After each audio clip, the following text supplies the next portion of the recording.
Okay. Calling to order the City Council regular meeting, 6:30, Tuesday, February 2nd, 2021. Mike, will you please call the order?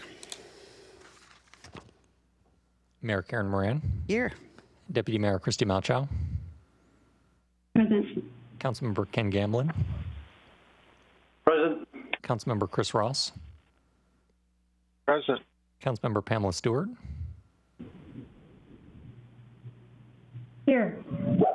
And Councilmember Kent Treen. Present. Meeting accessibility. Pursuant to the Governor's Emergency Proclamation 20-25, the city is unable to provide an in-person location for the public to listen to the virtual City Council meeting this evening. Meetings are still accessible to the public, and public comment is able to be submitted. To view live, city website www.sammamish.us/TV21, or city YouTube or Comcast Channel 21 within Sammamish only. To view later, meeting videos are available the day after the meeting. City website, again, www.sammamish.us/TV21 on YouTube or Comcast Channel 21 within Sammamish only. Pledge of Allegiance. Councilmember Ross, would you please lead us?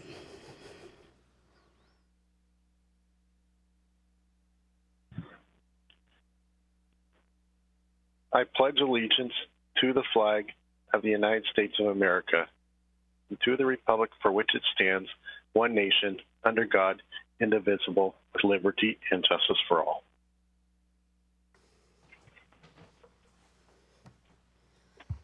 Thank you, Councilor. First up, we have approval of the agenda. I'm looking for a motion.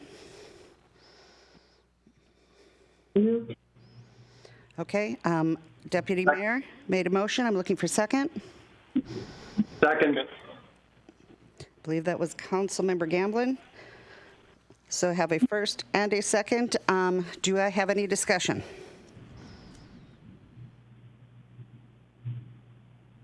Hearing none. All those in favor of approval of the agenda, please say aye. Aye. Aye. Aye. Opposed? Excellent, 6-0. First up is emergency management, and I believe we have got Andrew Stevens. I believe he is on the line from EFNR. Excellent. Yes. Good evening, Mayor. Andrew Stevens, Emergency Manager for Eastside Fire and Rescue. Good evening, council members, Mayor, City Manager. Lots to discuss tonight on the COVID-19 front. So I'll begin with a brief global and national and regional update. Across the world, there have been over 103 million confirmed cases of COVID-19, and the United States accounts for more than a quarter of that total figure, with 26.4 million cases and nearly 450,000 fatalities. Across Washington, there have been 313 cases and over 4,300 fatalities. King County is reporting 77,000 cases, 4,815 COVID-19 hospitalizations, and 1,264 deaths. And lastly, the city of Sammamish has reported nearly 1,000 cases and 965 and 8 fatalities. While nothing about the before-mentioned statistics sounds promising, the good news is that in many areas we are seeing sharp decreases in COVID-related case counts, hospitalizations, and deaths from the dramatic surge experienced over the holiday season. In King County, for example, the 7-day average for positive cases dropped 50% between January 1st and 31st. And the 7-day average for deaths was down 71% from January 1st as well. This is great news, not only to the general population, but to the healthcare systems that were struggling to stay afloat throughout the surge. Changes were also made to the governor's Healthy Washington plan. The evaluation criteria for regions to move from phase 1 to phase 2, as well as the time frame in which regions can advance, were modified. With these changes, the Puget Sound region, which encompasses King, Snohomish, and Pierce counties, progressed to phase 2. Now, phase 2 allows for some lessening of some of the non-pharmaceutical COVID-19 mitigations. For example, indoor dining is now available, however limited to 25% of normal capacity. While the region's advancement to phase 2 will come as a welcome relief to many, I would strongly caution any change to anyone's COVID-19 precautions. There are new, highly contagious strains of COVID-19 are now being transmitted across the region, so now is not the time to lay down your guard and partake in any activities that could increase your likelihood of exposure. We've all seen dips in COVID-19 transmission rates, resulting in complacency in COVID-19 precautions, which then in turn leads to another surge. Countless experts warned against relaxing COVID-19 protections prior to the holiday season, and that would result in a catastrophic resurgence in the pandemic, and that is exactly what happened. So while it is okay to celebrate these advances and small victories, I urge Sammamish residents and anyone else listening to continue to prioritize your safety and the safety of others in every choice you make. The last 2 weeks have also led to advancements in the availability of vaccinations. Across the region, we are seeing more and more medical care providers gaining access to COVID vaccine. We are seeing distribution at medical facilities such as hospitals and pharmacies, as well as pop-up clinics hosted through public-private partnerships. The county has also begun operation of 2 mass vaccination sites in Auburn and the city of Kent. These sites will initially be able to deliver 500 vaccines per day and scale up to accommodate greater capacity as time goes on and access to vaccine becomes greater. Because of the massive amount of need, these sites have limited operations currently to those 75 years old and over, and reservations have already either been filled or are nearly fully booked already at this time. So waiting for the infrastructure needed to support widespread vaccination efforts to be constructed by others is not doing residents of Sammamish and other Eastside communities justice. To proactively engage in these efforts, the City of Sammamish has joined a collaborative public-private partnership alongside the City of Issaquah, Eastside Fire and Rescue, Swedish Healthcare, the Issaquah School District, and Costco. The goal of this partnership is to ensure that vaccines are delivered to our communities in a safe, equitable, and timely manner. We are tackling the vaccination operations through multiple approaches and to ensure that those objectives will be met. These efforts include mobile vaccination teams, a pedestrian mass vaccination site, and vehicular mass vaccination site. Currently, Eastside Fire has established mobile vaccination teams that will be deploying this week.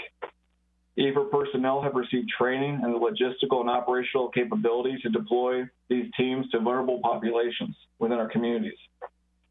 EFR will be beginning vaccination efforts tomorrow in Issaquah and Sammamish on Thursday.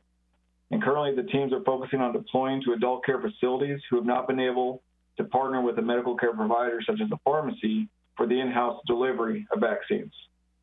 We'll be expanding these efforts as time grows, and we'll be utilizing the mobile teams or the mobility of the teams to target vulnerable populations who may otherwise have difficulty navigating or accessing vaccines through an established point of distribution or computer registration process.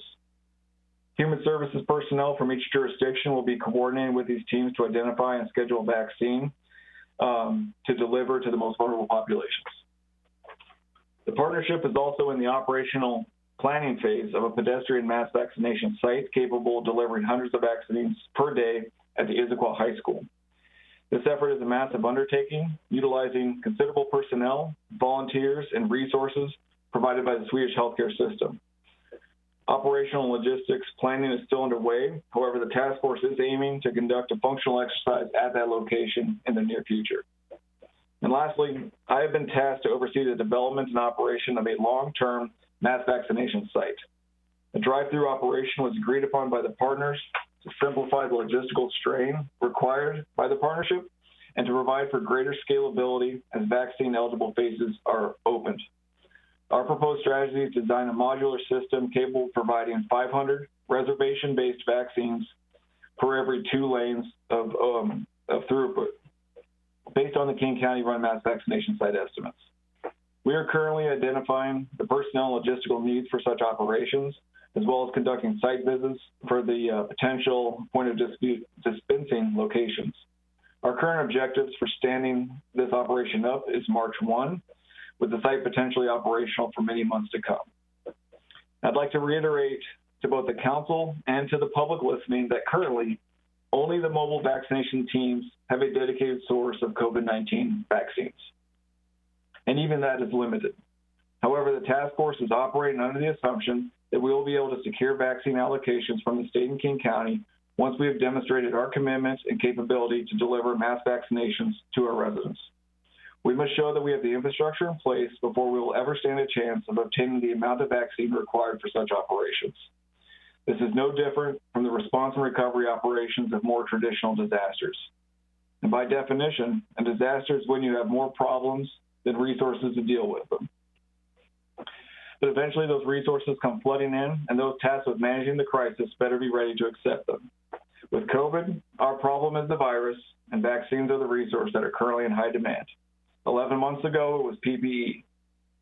So, however, the operational objectives set out by this partnership will ensure that Eastside communities will be ready and able to provide vaccines the moment the supply is there. Now, through every step of the way, city staff and partners will be ensuring that the public is informed and that access to vaccine will be well communicated. The partnership is utilizing a joint information system to ensure one voice messaging through all partners involved and to ensure broad public outreach and involvement throughout these efforts by our public. City will continue to be utilizing the Connects Sammamish COVID-19 platform, as well as a variety of other media to provide timely information to your residents.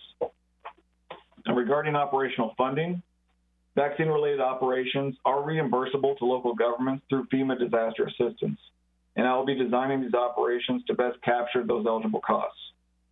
We are currently operating under the assumption that vaccine-related expenses will be reimbursable at 75%. However, there have been preliminary communication from the federal government hinting that vaccine-related expenses may be reimbursable at 100% cost. That being said, the city still has roughly $1 million remaining in CARES Act reimbursements that were earmarked for COVID-19 response and recovery, a portion of which could then be further earmarked for vaccine distribution operations. To date, the city has spent roughly $1.9 million of the $2.9 million that was reimbursed to the city. This includes roughly $168,000 on internal COVID-19 expenses, $215,000 on infrastructure to support continuity of government, $1.2 million on 2 rounds of small business and nonprofit grants, and $350,000 to support human service organizations affecting those that are currently impacted. So as you can see, there are many moving pieces and partners involved in ensuring that our communities are well served throughout this response. So I'd like to thank the residents for their continued patience, as well as the council for their continued support. With that, I'd be happy to answer any questions. Excellent report. We do have questions. First in the chat box is Councilmember Gamblin. Yeah, thank you, Mayor.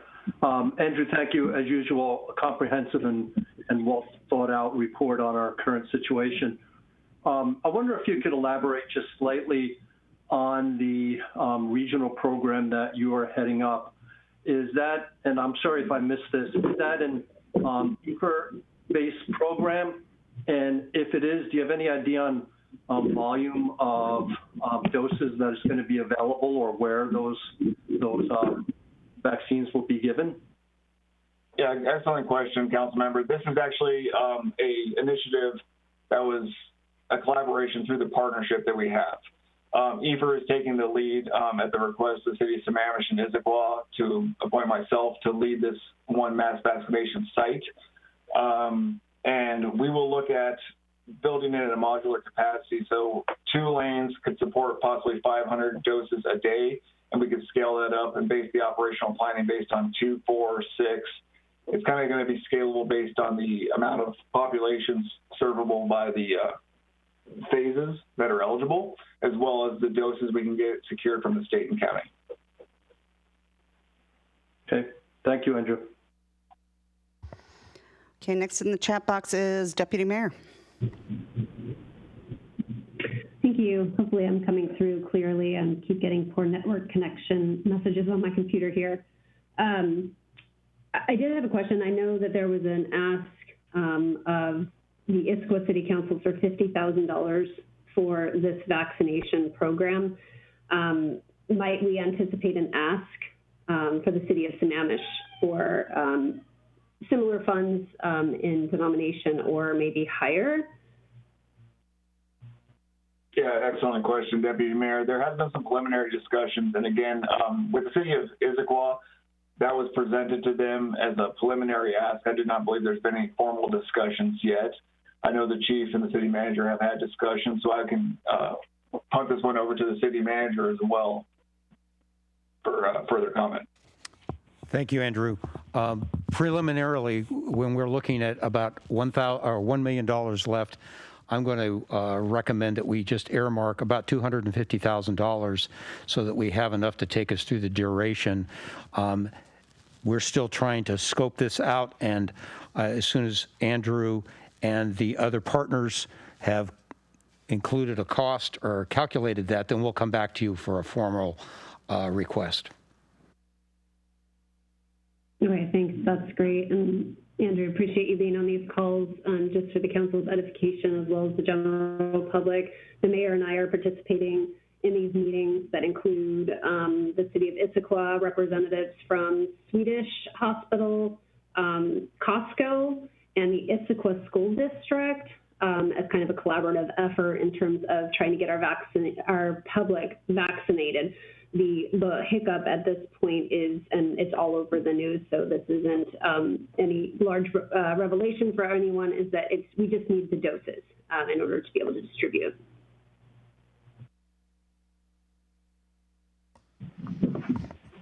Thank you, Deputy Mayor. Next, we have got Councilmember Stewart. Yeah, thank you.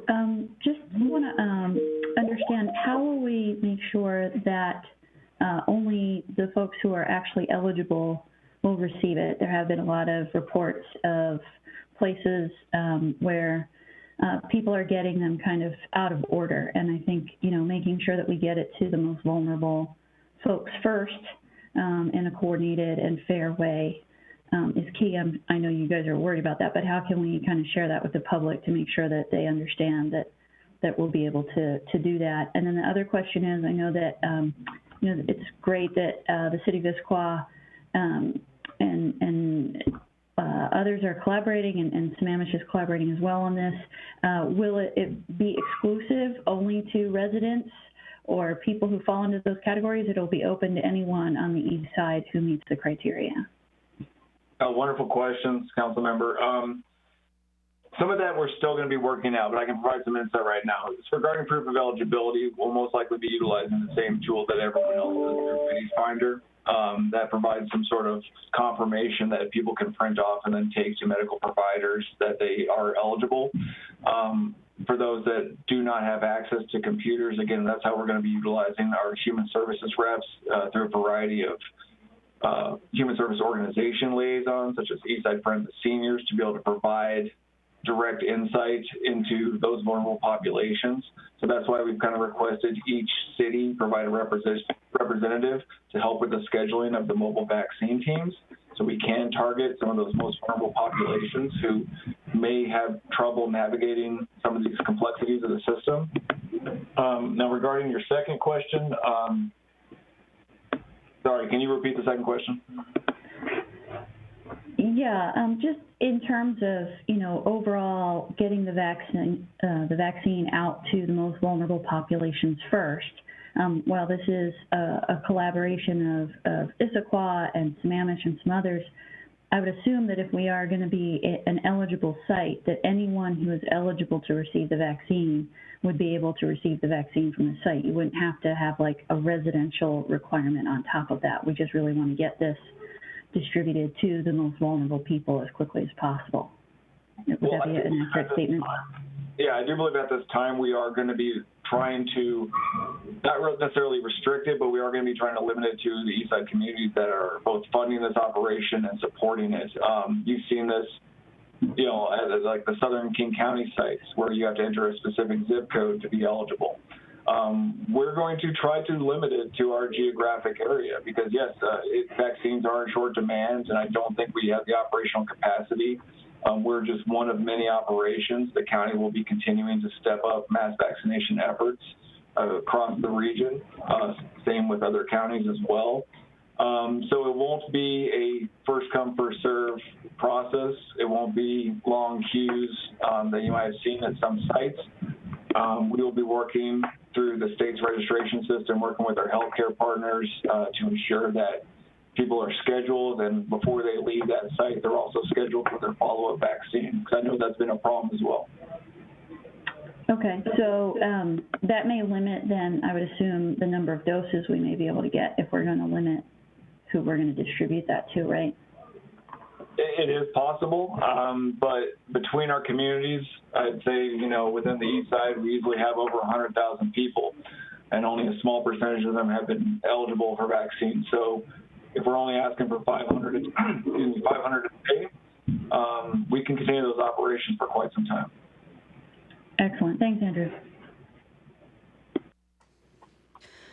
Councilors, we have got Mike and Lita are trying to rejoin as we speak.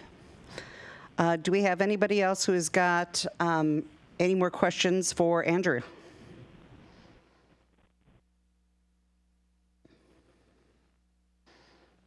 Okay, excellent report, and it looks like, Mr. Sugg, you have arrived.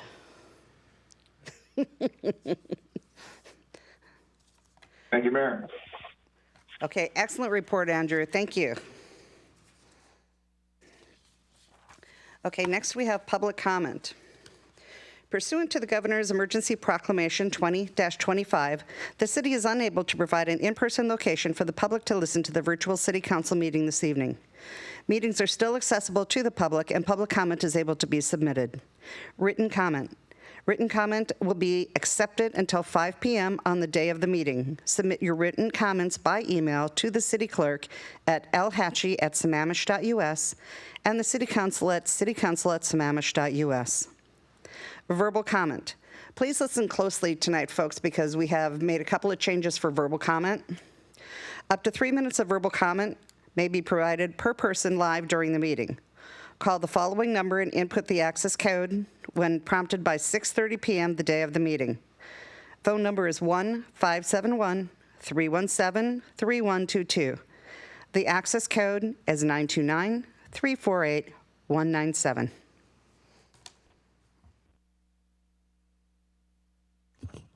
All right, thank you, Mayor. I see we have 6 people who have called in tonight to provide public comment. I will unmute callers in the order in which they join the meeting. When it is your turn, you'll hear an automated voice say unmuted, and then you'll have 3 minutes to provide comment. 15 seconds before your 3 minutes is complete, I will provide a time warning. At 3 minutes, you will be muted, as the Mayor mentioned. Please start your comment by stating your name and the city you live in for the record, and I will now unmute our first caller. All right, caller number 1, you have 3 minutes. Good evening, Mayor and Council members. This is Alexis Knudsen, and I live in Sammamish. Firstly, congratulations on the coordinated task force to address COVID-19 in our area. That's very exciting news. Moving on, I was pleased to read Dan Pingree's statement of 6 June 2020, condemning racism, assuring us it will not be tolerated in our community. Just days before that, Karen Moran signed a formal proclamation against discrimination, including racial violence and harassment. Both included specific wording surrounding George Floyd's arrest and death.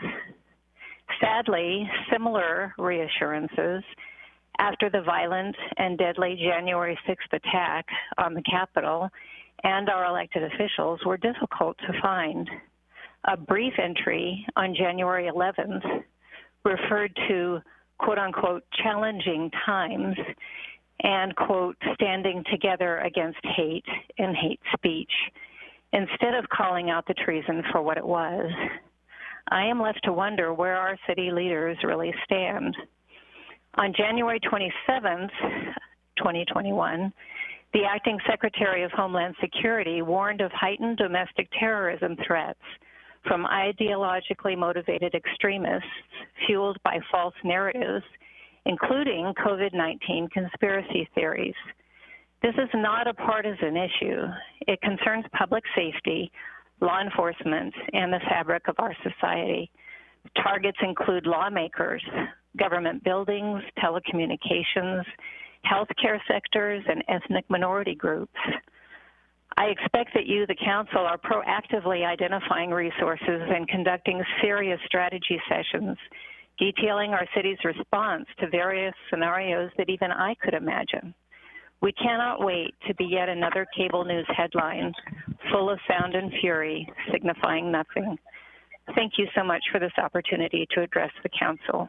Respectfully, Alexis Knudsen. Thank you.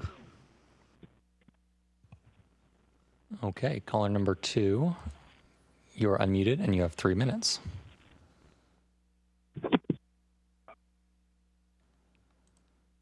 I think was that me? That is you, yes. Okay. Well, my name is Philip Knudsen, and live in Sammamish for about 30 years now. And since the tragedy in our nation's capital on January 6th, I expected our mayor and city council to acknowledge and condemn the seditious event, which caused numerous injuries and the death of a law enforcement officer. And frankly, I find this silence disturbing.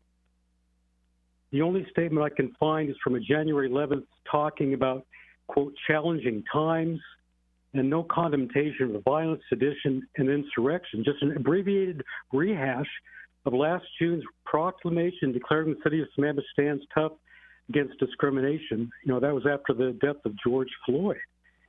I would really like to know how and if our police and city leaders are preparing for potential attacks in our city. I'm concerned for my family and my neighbors that these domestic terrorists could become active in our community. And it just seems like we're forgetting about it. So that's all I wanted to say. Thank you for your time. Thank you. Okay, moving to our next caller. Caller number 3, you are unmuted and you have 3 minutes. Hello, my name is Perry Matsugood. I am a resident of Sammamish. I have a couple fifth grade Cub Scouts tonight on the call, and they are pursuing their a civic duty requirement for merit badges. And one of the things that I believe is of concern to them, but the scout next to me is too shy to ask, is what is the school, how is the city engaging with the school districts to work toward reopening of the schools? Lake Washington School District has slated a hybrid restart later this month. And if I would be happy to hand over my time for a response to the council members so that they can address the scouts directly. Thank you.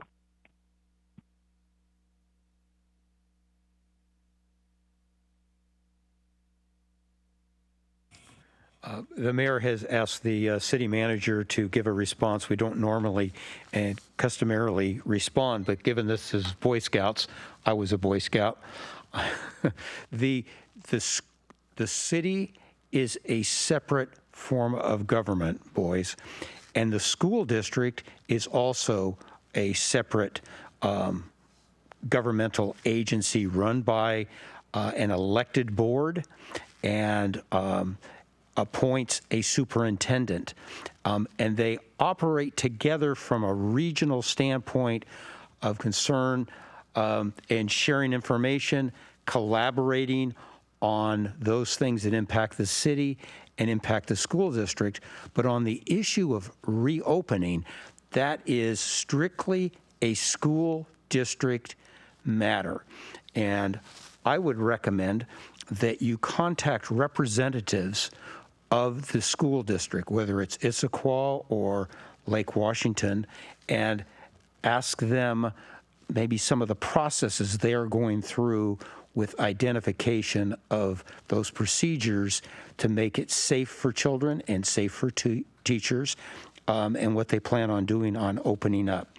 Like I said, we don't participate in that because that's an operational issue for the schools. Just like the schools would not be involved in decisions we make on issues that happen on our roads or in our buildings or in our parks.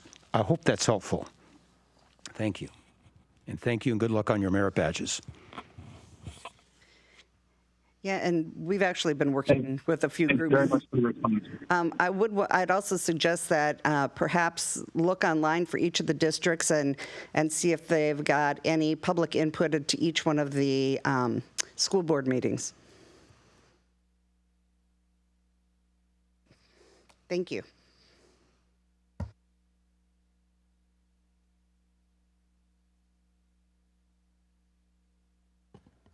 Okay, moving on to our next caller. Caller number 4, you've been unmuted and you have 3 minutes. Hello, City Council. Paul Stickney here, Sammamish. I'm going to read a short part of the written comment that I sent in today, and it's covering some of the topics that I've covered before, but I think it's interesting to say, important at this time.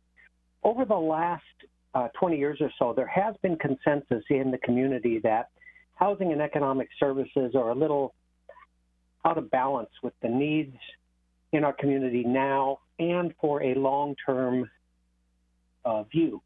Some call this a 7-generational approach. What's needed is to make some optimal changes so that our residents have housing options to stay in Sammamish and age in place. And by the way, I sent in one slide tonight too. It's high time to get adequate information that informs us what the housing supply balances in Sammamish are, then evaluate and contrast the comparisons between our current comp plan and the 2 other growth alternatives. One is lower growth and the other is optimal growth. The aims of very low growth appear to be to lessen all housing types currently allowed in the comp plan. Optimal growth looks to both reduce and increase housing types in the comp plan. So alleviating housing imbalances in the community will enable additional assets over and above what our community enjoys today, with benefit factors that are far greater for our residents in the city than those for development interests. It's really a win-win-win for everyone. Then just a couple ad lib comments at the end. I have no doubt and have witnessed the overall passion of councils over 20 years who feel they are doing the right thing and putting the community's interests first. All 3 growth approaches share this view. What's missing, however, is sufficient information of the true single-family build-out and wholly informed opinions. The stakes are not tied to 1 or 2 or 3 election cycles. They're tied to livability, lifestyles, and legacies now 15 for seconds. 7 generations. Okay? There are extremely different outcomes that affect virtually everything in the community, and it's time for our community to weigh in with the information.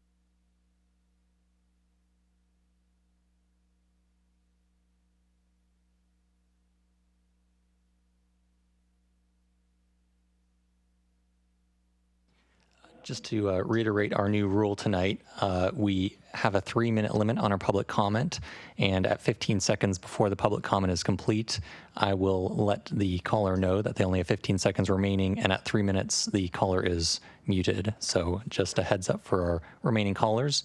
We'll move on to caller number 5. Caller 5, you are unmuted, and you have 3 minutes. Hi, this is Mary Wichter, and I live in Sammamish. I'm replying or giving input to the stormwater issues tonight. The city does run stormwater. It's a utility in the city.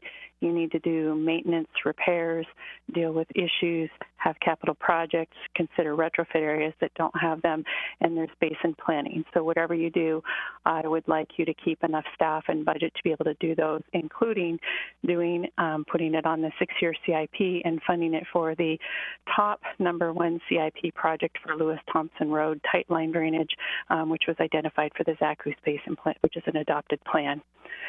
I would also like to say that I know the city is considering things like I've heard the words 100% detention kicked around, and I do want to say if something like that is done, I do believe that it will threaten drinking water quality because people will start reusing their stormwater, which is not as clean as rainfall or drinking water. It will add more underground vaults and also have them in metal and other types, and you won't have as many visually appearing storm ponds.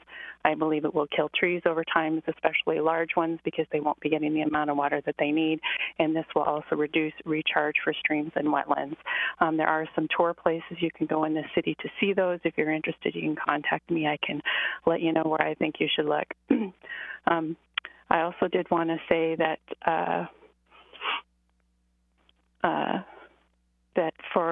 there's deviations from public works standards, variances from Sammamish Municipal Code, variances from streets or SEPA, and also adjustments for stormwater. And in general, ruling by exception or exemption is just not good and it should be avoided.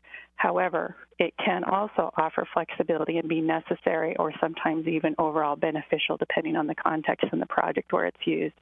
So I have a little bit of fear and feel unsettled about council considering removing any adjustment granting authority completely from staff. But I think that adjustments and variances and deviations should be used as little as possible, okayed by the director. On issue number 2, I do think restricting use of drainage adjustment in critical areas should be done, period.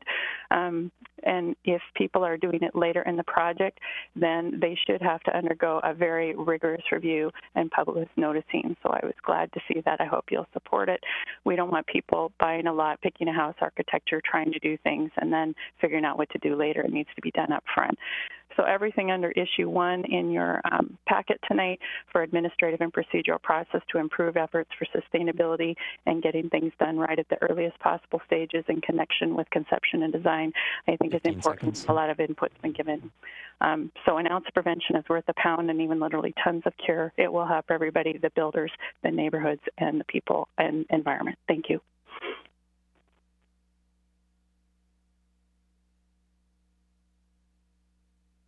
Thank you. All right, moving on to our 6th caller. Caller number 6, you are unmuted and you have 3 minutes.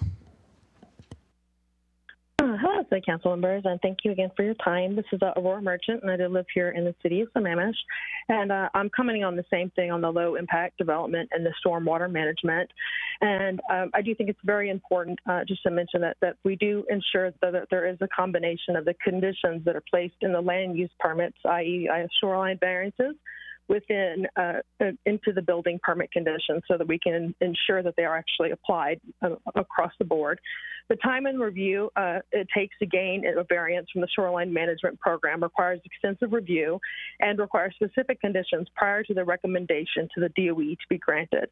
The variance from the legal code is only for the specific design and impacts presented that challenge and the challenges that must be considered prior to it being granted. This is why shoreline variances must be heard and approved by the hearing examiner after a detailed review of all of the city with the recommended conditions to be contained in the land use permit that varies from the legal code normally covering the shoreline. The variant permits do not cover any work not contained within the design approved. An example of this, there's a drain cover that exists on 3206 East Lake Sammamish that routes water into wetland 32A. It states that it is an outfall to a stream. This drain cover was replaced in 2017, and that's stating this. And it's located on a property under construction, and it drains into a property that is now currently under construction at 3201 East Lake Sammamish Parkway. that also states that the drain cover states that it is an outflow from a stream. During the conditions when it was recommended to be allowed, it was not recognized as a stream, but actually as being runoff. So prior to 2016, all reports show that the water was a tributary to a stream 0143F. The variance was granted under the assumption this water fed into the wetland 32A from the culvert under the parkway was runoff, not a stream. There is no evidence of any filtration of the water prior to it being now released directly into the lake. If it had been determined to be a stream, then the house under construction would have been required to take this into consideration and had to have additional setbacks. Any alteration to the drainage system already limited because of the other environmental constraints that it is in a CARA, the seismic zone, and the Conservancy shoreline setback, which is normally 50 feet. Already were given variances for each of these items. So any of these alteration should also have to go through the same should be required to go through detailed review, including approval of any amendments by the DOE, as the DOE approval is conditioned upon the hearing examiner's recommendation of conditions being followed and implemented, as well as any additional conditions applied by the DOE for. Mayor, members of council, on this particular matter, staff and legal counsel has done an extensive amount of background and re-inspections of all of the properties brought into question, and have reassured ourselves that all are being followed as far as their plans, what was approved by the hearing officer and by the city. Thank you. Okay, thank you for all of our callers this evening.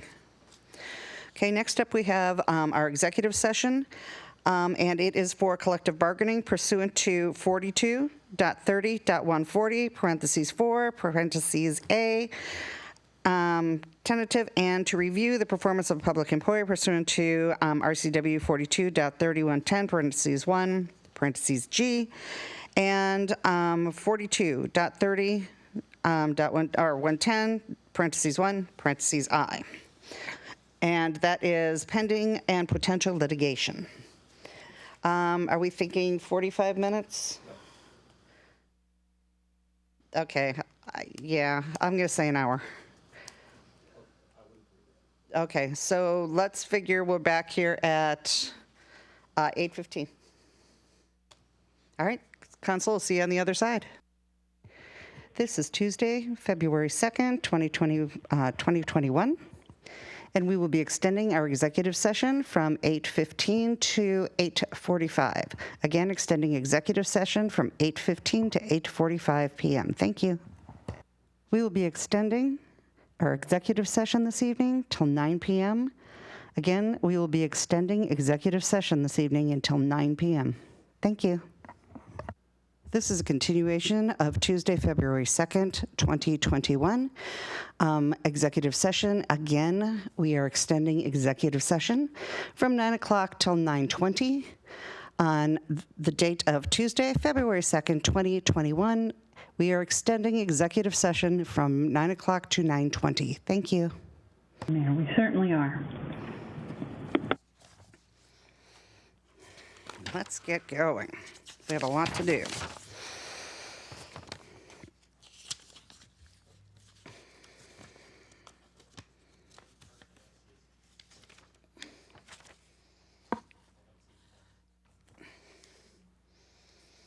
Okay, we don't see Kent, but I'm going to start because we have the majority of the council here, so hopefully he'll catch in here pretty quick.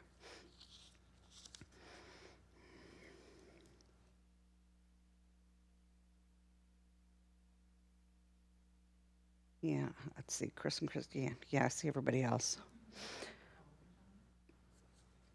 Okay, so next up, council, I see Chris Ross, I see Pam, I see everybody but Kent. Correct. Okay, I'm going to go ahead and start. Okay, back from executive session. Next up is the consent calendar.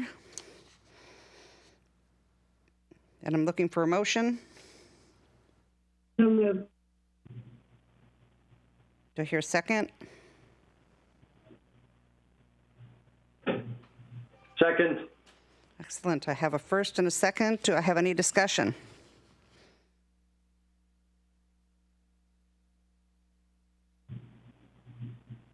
Good. Hearing none. All those in favor say aye. Aye. Aye. Opposed? Aye. Great. Hearing none. Consent calendar passes.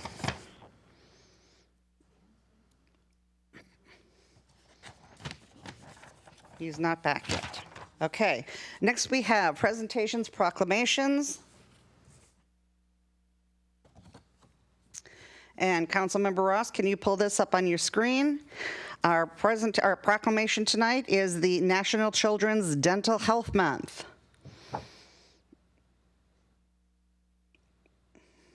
Okay.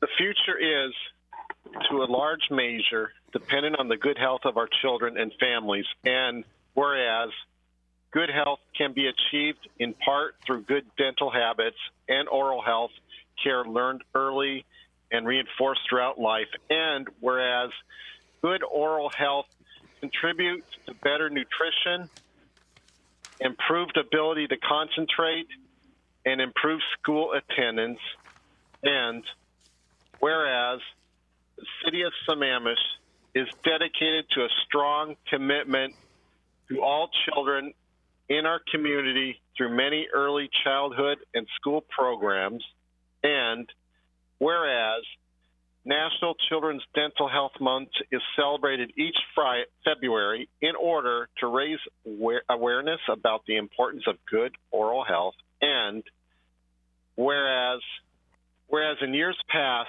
the Center for Pediatric Dentistry at the University of Washington School of Dentistry welcomed children from throughout Washington for free preventative dental care at an event called Give Kids a Smile that included an oral exam, teeth cleaning, x-rays, and fluoride application. Now, therefore, on behalf of Karen Moran, Mayor of the City of Sammamish, on behalf of the Sammamish City Council, do hereby proclaim February 2021 to be National Children's Dental Health Month. Excellent. Thank you.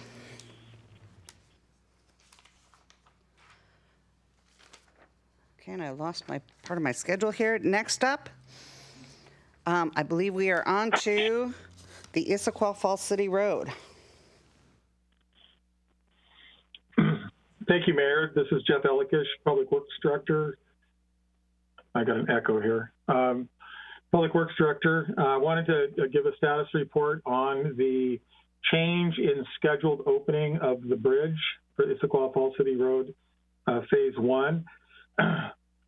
You'll recall, right on the heels of the council retreat on the following Monday, that we put together a brief memo to council articulating changes that needed to occur in the timing of when the bridge would open. Since then, we've been in contact with all of the schools in the city. We have talked with them. We have a quarterly meeting, and so last week we were able to, as one of the agenda topic matters, was to bring up the status of this project as well. On Tuesday night, the 26th last week, I was in contact and made a presentation at the Klahani HOA, giving status report on various traffic and transportation projects, as well as this particular project, and gave reasons why the delay was occurring. Since then, our communications team, led by Celia and her staff, have worked diligently to update our websites as well as media outlet avenues to communicate with the community how and why the bridge is being delayed. This Friday, I'll be working with our communications team as well. We plan to do a recorded interview. They have collected all of the questions, comments, and concerns, and we plan to answer those questions and then put that as a recorded posting out on our media outlets as well. That'll happen on this Friday. Our project manager, Jed Ireland, has been on the phone with numerous residents and families discussing their concerns and issues as it relates to the change in the bridge opening schedule. over this past week, we have also gone back into the files and reviewed traffic study counts that were done, or speed studies before the project, as well as several speed studies that have occurred during the course of the project. We find that the 85th percentile speeds show roughly 5 to 10% miles per hour over speed limit occurs, although there's outliers beyond that, but it's kind of normal and routine for the conditions of the roadway that's out there. Law enforcement, led by Traffic Officer Chris Sawwell, he and his team are out on site as much as 4 to 5 hours per day, depending upon the time of week, monitoring and issuing infractions as they occur. In terms of where we are, why we got here, just to recap, we have had numerous delays and issues associated with unforeseen conditions led by third-party franchise utility issues. We'll be meeting with the council next week to brief you on those items, and those have legal claims associated with those, so I won't be discussing those tonight. However, a combination of those things unfolded in such a way that when November, December rolled around, we had hoped that the bridge could be opened as early as January. When we went out in December and met with the contracting team, had face-to-face meetings with them to explore, what the possibility would be of accelerating the road closure to any extent possible. We had detailed meetings with them, and what they reported back to us is that we think it would cost $200,000 to $300,000. We might be able to open up the road with no guarantee, one lane in each direction, under construction, as early as maybe March 15th. And that would be roughly 6 weeks ahead of the May time period. That would also include additional delays, continued work under traffic. The contractor was still finding numerous unforeseen utilities, and they could not guarantee that the March 15th date could work, even though we may have, spent as much as $200,000 to $300,000 on that. So with that, we said, can you go tell us what those numbers look like and how that's, what that might look like from a true cost standpoint. We got that dollar information in mid-January, and we have been working diligently to evaluate that and have discerned that it's in the city's best interest due to safety. It's not a good idea to have traffic under construction when you have the opportunity to use a well-established detour route and only gain roughly 6 weeks on that. So it was my recommendation that we stay the course of May 1st now with the bridge opening.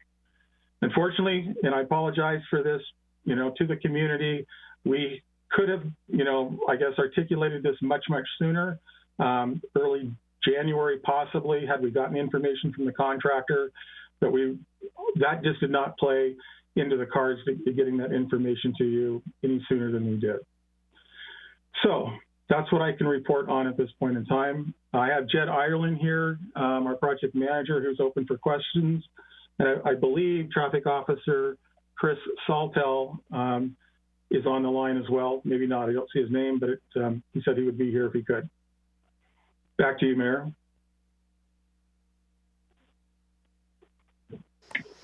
Well, I can tell you, we knew where you were talking. We got plenty of feedback on this. So I'm going to go to the chat box here, and I believe my first question is from Councilmember Stewart. Yeah, Jeff, you said that you were going to be presenting to us next week, so I don't know if you want to touch on it this week or next week, but there were a couple of, I think, big reoccurring questions that came up from people. One is, if it was scheduled to reopen like now, even the beginning of January, why didn't we know before that? That seems like it came in really late, and that seems like a fair question to answer for the community. And then the other thing that we had touched on was, what will this do in terms of when the schools do start to reopen in a hybrid model? what kind of times are we adding to the bus routes? And was that something you discussed with the schools when you met with them? And does that have a different kind of negative impact on the students on the bus, given that we're in a pandemic and, you know, a bus would obviously be close quarters. It might be impossible for them to socially distance. There wouldn't be a lot of adult supervision to make sure they were wearing their masks, those type of things. So a longer bus ride might have a much bigger consequence than just an inconvenience given the pandemic. Yeah, we had brought up the issue with the school district last week. We have not been able to work through their busing and the additional delays associated with that. I will be checking back with staff on that starting tomorrow again, and I can report back later on that particular question regarding busing and potential, and what the district is concerned about if there's additional timing on the bus, what their reaction to that is. Can you also speak to the kind of how did we not know sooner kind of thing? Because I think one of the pieces of feedback I saw was that we had put out an update, and then like 3 days later we came out and said, oh no, we're not really opening in a couple weeks, we're opening in like 4 months. So I think that was part of the concern from the community. And it is a very valid concern. You know, the best answer that I have for you at this point in time is that we were working with the contractor to get the best information available, and that just took longer than I thought it was going to take. And we're not able to articulate all the details, you know, wrapped around that. Could we have come back to the council earlier? Hindsight being 2020, I would have to agree, yes. We could have done some things, but it unfolded in a way that we elected not to do so, for lack of a better way of saying it. But hindsight being 2020, I would like to rewind the tape and come to you at a much sooner time period about this issue.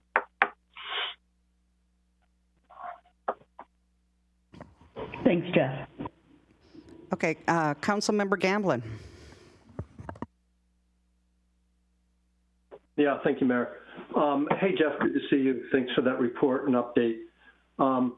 Hey, quick question. It's been long enough now that you probably have some exact numbers. What kind of time frame is this adding for a commuter having to go around this detour?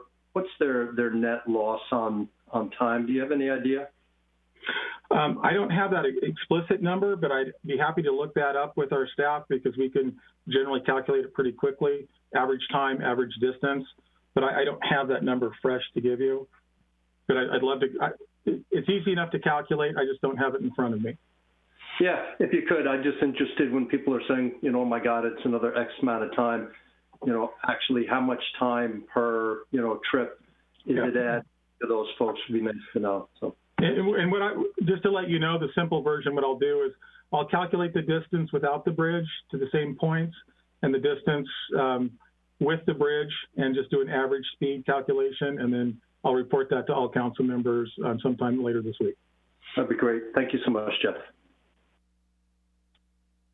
Okay, next is Deputy Mayor. Yeah, thank you. Hopefully you can hear me okay. I'm having some network issues on my end. Everyone is frozen on my page. I can hear you. Anyway, Jeff, okay, good. First, I want to say thank you to you specifically for kind of owning not coming to council earlier. I think the frustrations that I'm sure your staff has heard, certainly that we've heard, is that, you know, the community members are just simply frustrated by the length of the closure. And I think we all knew at the onset of this project it was going to be a headache. I don't think any of us anticipated the COVID thing kind of strangely assisting us in depressing the numbers of cars that were out on the road. But I do want to say thank you. I think the residents appreciate it when we kind of own these things. And I certainly want to, you know, for the residents that are in Klahanie and Trossachs and Aldera and High Country, anywhere out there that's having to drive around, I think, you know, we collectively, staff, council, all understand the frustration that this project has had and the inconveniences that it has had No, I don't live out there. Yes, I have come out there on several occasions, but I do sympathize with our residents, and I hear your frustrations. I think we're doing the best we can, and I know that's not much of a consolation prize on top of a 4-month delay, but you have been heard and understood. But one thing that I asked, and just because of my connection issues, I may have missed it when you said it. I heard you talking about the speeding, but what I missed and an ask that I had was traffic numbers counts. Prior to ever initiating this project, something the city did was I remember sitting at several of these open houses and at tables with residents talking about how many cars we anticipated going through Klahani on a myriad of streets within Klahani, in fact. My curiosity is, do our numbers today match or closely mirror what we had anticipated? I might expect actually they were depressed because of COVID and not as many people are out, but I think, we have heard from community members that there's an assumption that the numbers are up, that there's more cars coming through Klahani, and I'm just kind of curious if there are more numbers of vehicles going through Klahani and any detour routes really that might trigger additional mitigation or not. But I'm just kind of curious how quickly you guys might be able to turn those numbers over, or if you're even gathering those numbers. That's a great question, and I appreciate the ask. We actually had a staff meeting, in dog years, was it just yesterday? Let me think. Yeah, it was yesterday, going over various questions and things that we heard. And that was one of the questions that we actually looked. Staff has put together 2 or 3 slides that I can put into a memo and report back to you those specific numbers. In general, what I can tell you is the volumes are down from predicted, but higher higher in the sense that when COVID hit, everybody stayed home and there was just like no traffic out there at all. So people got the sense of, volumes have been way down. So volume over that kind of time period feels like a big increase.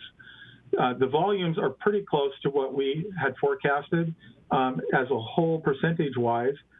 They're not going any faster, per se, based on the studies before and after, but there are more cars, and there are, in the sense that from going from very limited, 25% traffic volume to, there are more people back on the road, and it begins to feel like more volume. I can appreciate why people might be saying that. So what I can do is put together a memo that staff shared with me these data points, and get that out to the council as well. Okay, that'd be great. But I guess let me ask my question a different way. Have you put counter strips down? No.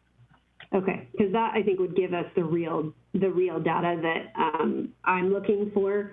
It would be interesting to know, and I'm not suggesting we go spend thousands of dollars throwing out counter strips, but like I said, we estimated, 5,000 cars would be going down this road. Right. And that's kind of where my curiosity is, are there really 5,000 cars going down that way, or are there 2,000? Are there 7,000?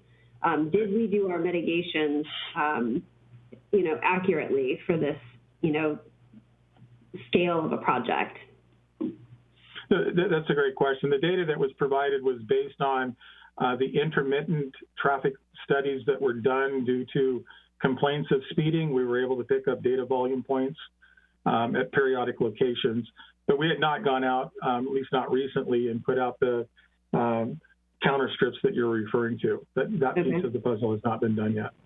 Well, if memory serves, counter strips all over the city is really not a very expensive venture. It might be worth the city's while to throw a few counter strips down, if not anywhere else but on Klahani Boulevard, just to marry our estimates of volume against actuals. Okay. Let me see what's involved with that with staff, and if it's something that we can achieve, great. If not, we'll let you know otherwise. Great. Thanks so much, Jeff. You bet. Okay, Jeff, I had a question, and it was based on when that original project started, I thought they had a pretty aggressive schedule. So can you tell me, which I never thought they were going to make, in my personal opinion, but so can you tell me what what is the normal schedule that would have been given for that project? So the contractor had identified 8 or 9 months to partial opening, and then it come back in the spring, summer to finish up the final paving and the final striping. And had it not been for the things, the third-party franchise utility conflicts that we ran into at the very beginning of the project that caused massive reshuffling and redoing of the work in a way that contributed to significant delay, had that not been the case, it is our belief we would have been really close to a partial opening during the month of January, because it would have been normal and routine. We ran into things that were beyond the contractor's control, and because of that, that in its entirety shifted when and where and how he could do work in response to the challenges that they face with the franchise utilities. So we'll dive into that in much greater detail next week, but suffices to say, a normal routine would have been 8 or 9 months. We started in, I think, February or March, whenever it was. We would have been on target, especially with this contractor. It's a very good contractor, very aggressive contractor. They really know their stuff. I have all the confidence in the world, but for these delays, and we can look through all of their CPM diagrams and scheduling and all of that, and it's crystal clear where the delay has occurred. And had it not been there, we would have been where we had intended to be. Did that help, Mayor? Yes, thank you. I don't see, does anybody else have any questions for Jeff? Okay, I think we're good. Oh, it looks like Thank you. Councilmember Stewart might have another question for you. Hold on. Yeah, sorry. Hitting the buttons apparently is just too hard.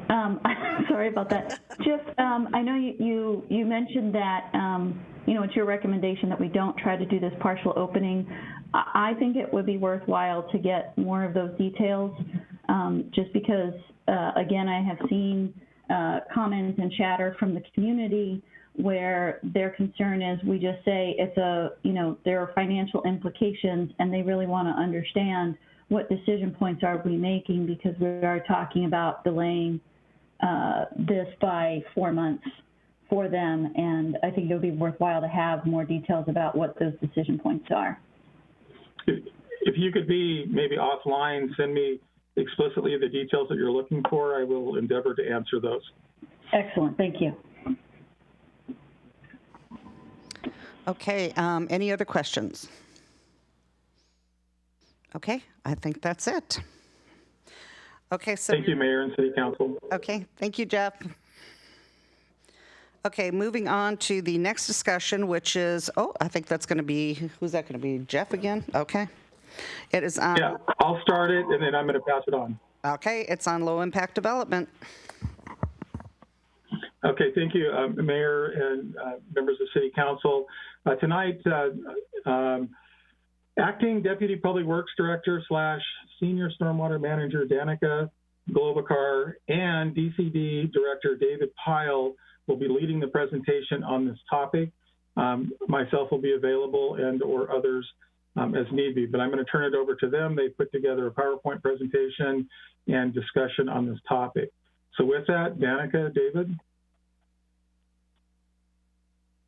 Good evening, Mayor Moran, Council, David Pyle, Community Development. Danica Globakar and I are here to discuss with you tonight the topics of sustainable site design, low impact development, drainage adjustments, and other stormwater issues that the Council may see fit to discuss.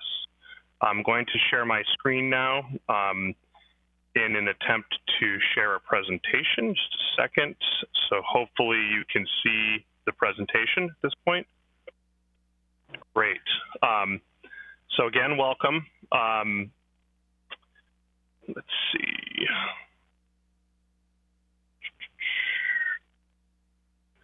The purpose of tonight's meeting is to obtain council direction on potential changes to low-impact development and stormwater management topics. The topics include current administrative changes underway to incorporate low-impact development into all project phases. This is a DCD-specific project where we're looking at how we can better train applicants, get better application materials, make applicants more aware of things that they may not be considering early in projects that might lead to difficulty in implementing things later.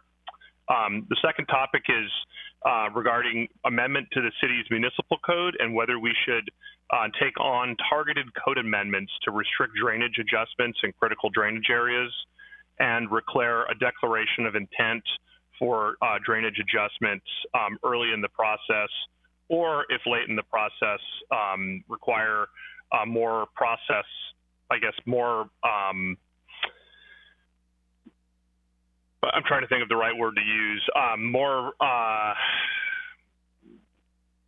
notification to the public and more scrutiny on a project as to why they need a drainage adjustment later in the process. Sorry about that, I just had to figure out what the right word was. The other topic is an opportunity for the council to discuss any other outstanding stormwater issues they have. So the first topic is a fun one. This is something that I really see as important in our quest in community development, in managing a permit center and in dealing with customers. We really want to make sure that applicants are intercepted at the right point in the thought process so that they can infuse ideas around how to develop their project with the least amount of impact to the land. It promotes a sustainable planning mindset, consideration of existing landscape features, awareness of existing city rules, early attentiveness to stormwater manual low impact development requirements, and preservation of community character. One of the biggest problems we have in dealing with applicants is that the way our code is currently organized, and we are working on this, you'll hear about this at the next week's council meeting, the way our current code is currently organized is that we have rules in diffuse areas in the code. We have tree rules, we have stormwater rules, we have grading rules, we have impervious surface limitations, lot coverage limitations, all these various things. And when an applicant has to go looking through the code to try and see what applies, it's difficult because they may or may not be aware of a rule that they'll have to implement at some point in the project. So we want to pull all those together and make sure they're aware early on of what all those are. Generally, the point where we've grown as a city quite a bit from when I first arrived in 2015. The way we used to do business in 2015 is we would talk to people at the counter about projects. We'd get an idea of what they thought they wanted to do, give them some code information, and send them on their way. We realized that led to many misunderstandings, many situations later when an applicant would come in and say, but you told me I could do this. But what we didn't know was that they didn't give us the whole story about what they were proposing. So it caused dissatisfaction on both ends. So what we started doing, we thought, hey, it'd be a really good idea if we could intercept applicants really early in the development process when they have an idea and push them through what we call a project guidance process, which we have a portal, a jot form online. They fill it out. We respond accordingly. We keep records of all of it. And the idea here is that when someone has an idea of a project, they should come in and use the project guidance portal. So that really presents an opportunity for us to start to provide tailored information to applicants about where all the different rules are that might apply to their code. So what we've done is we've been working with our planning consultant, AHBL, and they've been helping us prepare handouts and questionnaires for applicants. And the idea here is that when someone comes in for project guidance, we're going to provide them a checklist of all the things they should be considering in their project. We're going to provide them a questionnaire that prompts their thought process about those things that they should be integrating into their project early. And, you know, long ago, one of the first jobs I had after being in the Peace Corps was I came back and I worked in tobacco cessation, and they called it an intervention. And working in an intervention capacity, we really like to help people avoid making bad decisions when they are embarking on a site planning exercise for a project in the city. That's our goal, is to help them be aware of the other options that are out there so that they don't go down a path of siting a home in a certain way on a property or a project constructed a certain way that precludes their ability to comply with other regulations that they were not aware of. And really, it's pretty simple. Just make sure they're aware of the rules and make sure that we're prompting that thought process.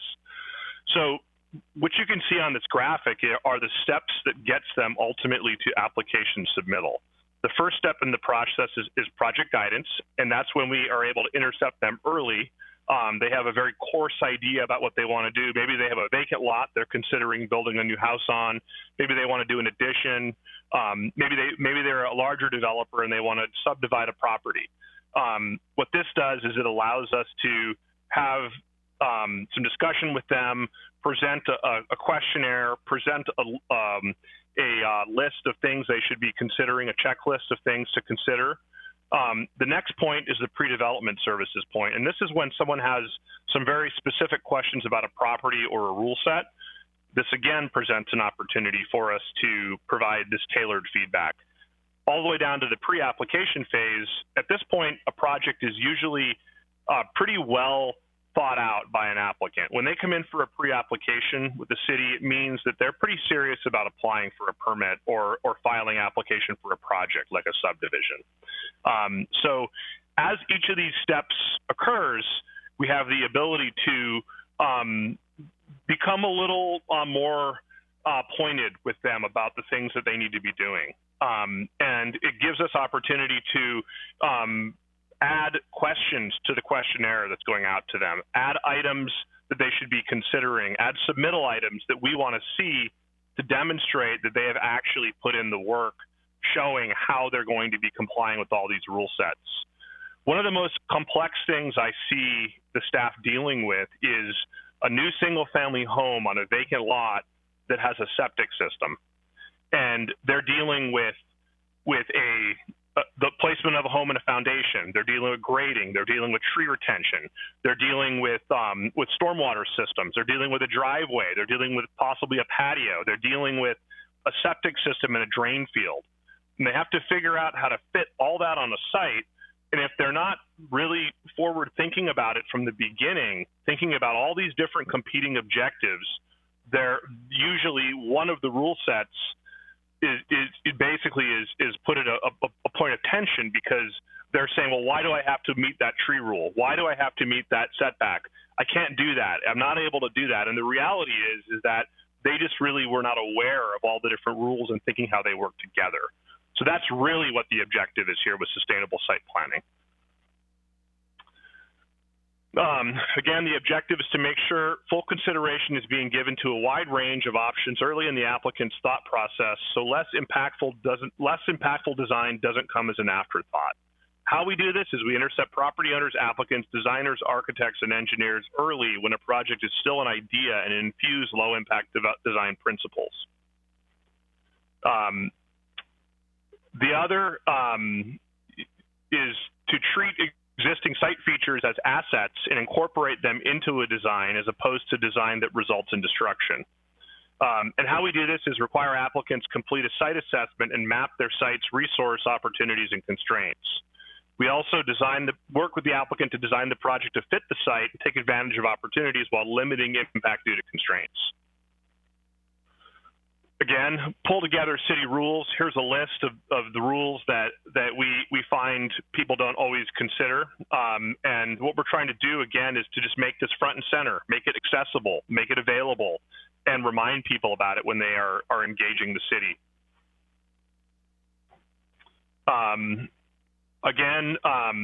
One of the most common things we see is applicants claim that low impact development is infeasible as a result of afterthought. So this is an issue when we're dealing with implementation of best management practices on sites after a project has been developed to a certain level, and they're then trying to implement a BMP that they claimed they would be implementing. So the idea here is that we need to educate applicants regarding the city's stormwater regulations, and this also prompts consideration of low impact development with the site design. the idea, again, is just making sure that they're aware of it early, and if they're aware of it, then they generally can find a way to incorporate it into the project when there are not other factors that cause infeasibility. Promote preservation of community character. We want to change. Yes. I hate to interrupt you, but I need to have a motion from council members to extend.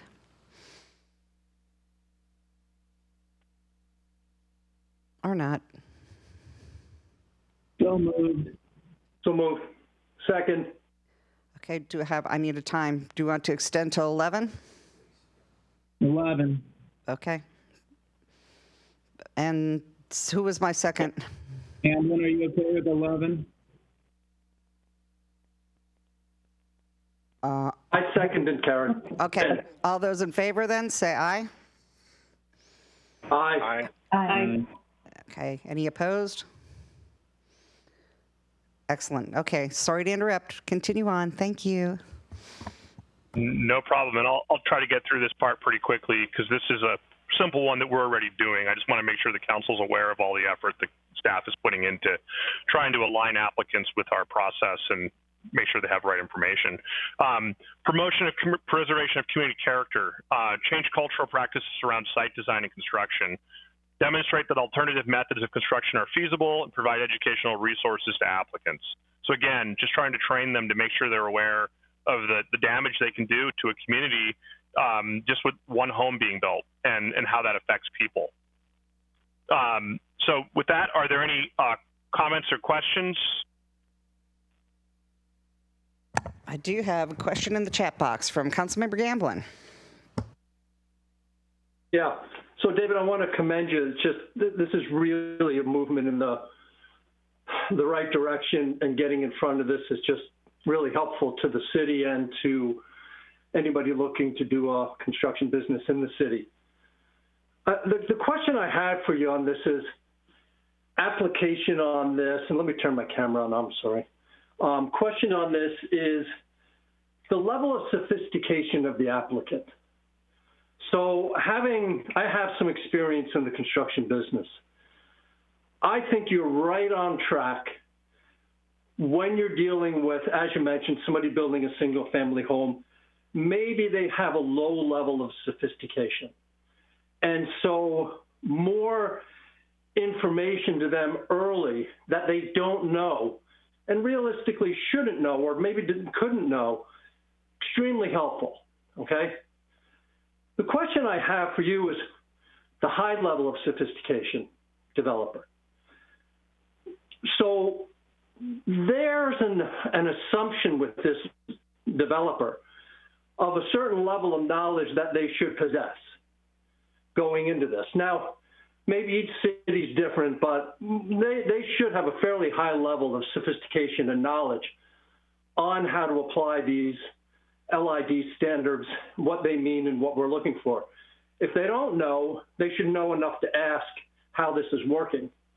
What I've seen and what makes me nervous is what I call intentional obtuseness, where a set of plans will be put into the city, and there'll be areas in there that should probably be very specifically called out, but they may be very awkward, or a developer may not want to do those things. There's a cost, there's an expense, there's a time to do it, or possibly it can't be done. Possibly the development they want doesn't work within the parameters that the city has in its code for what we can do.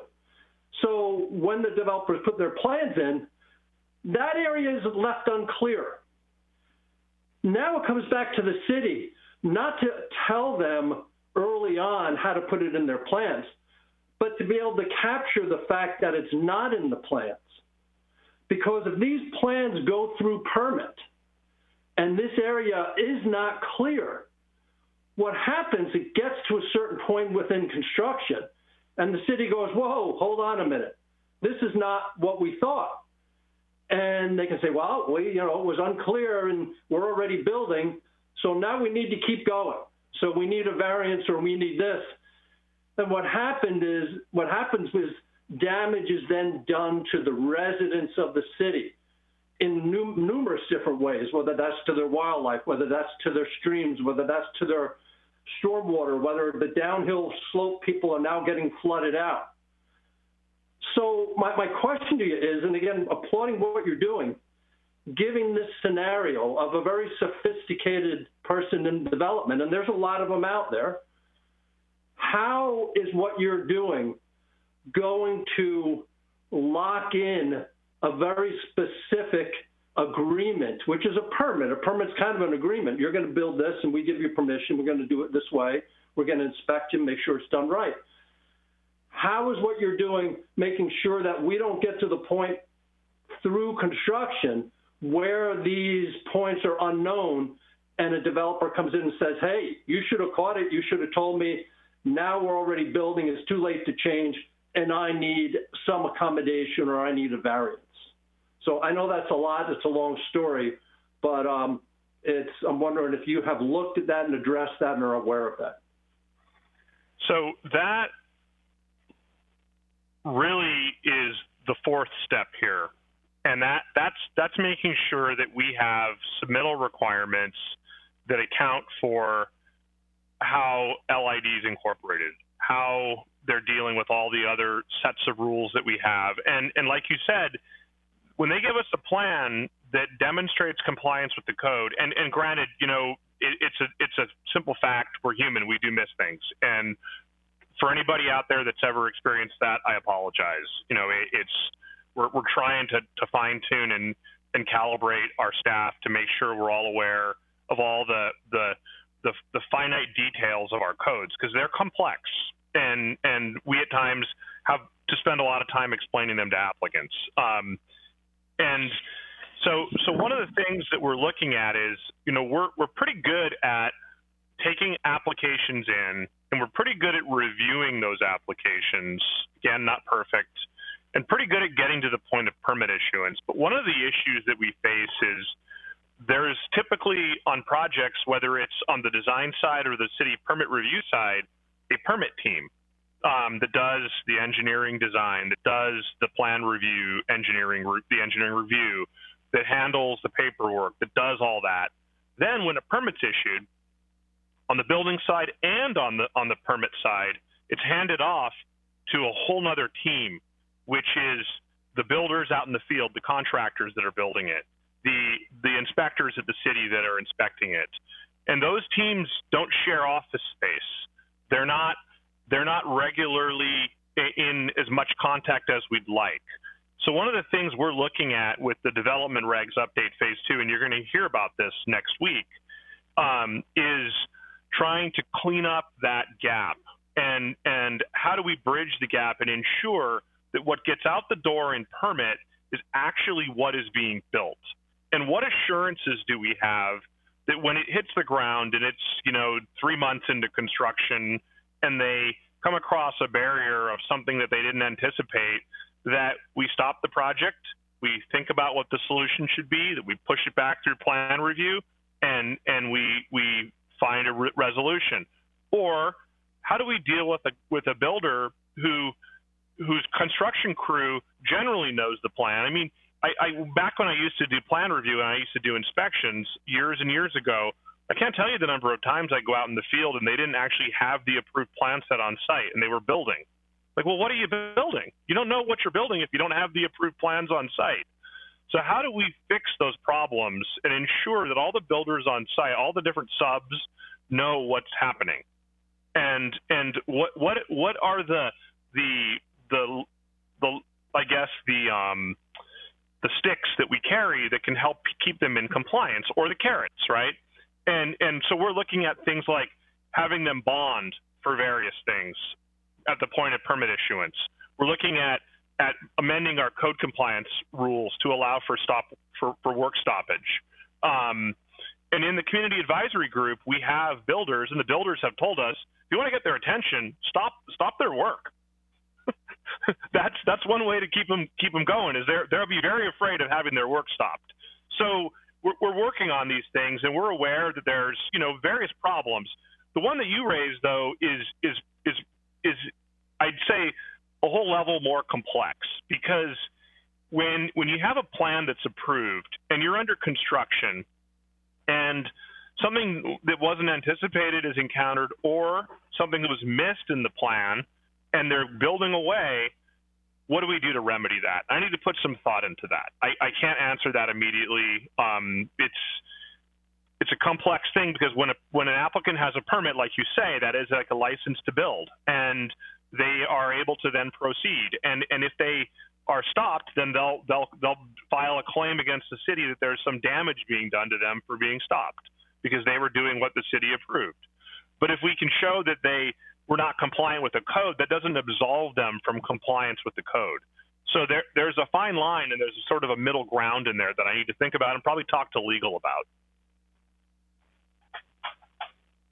You got it. Yeah, it's just, as I said, I have experience in the business, and sometimes in some cities they're very strict, and when they're going through the process, they really look at every single detail.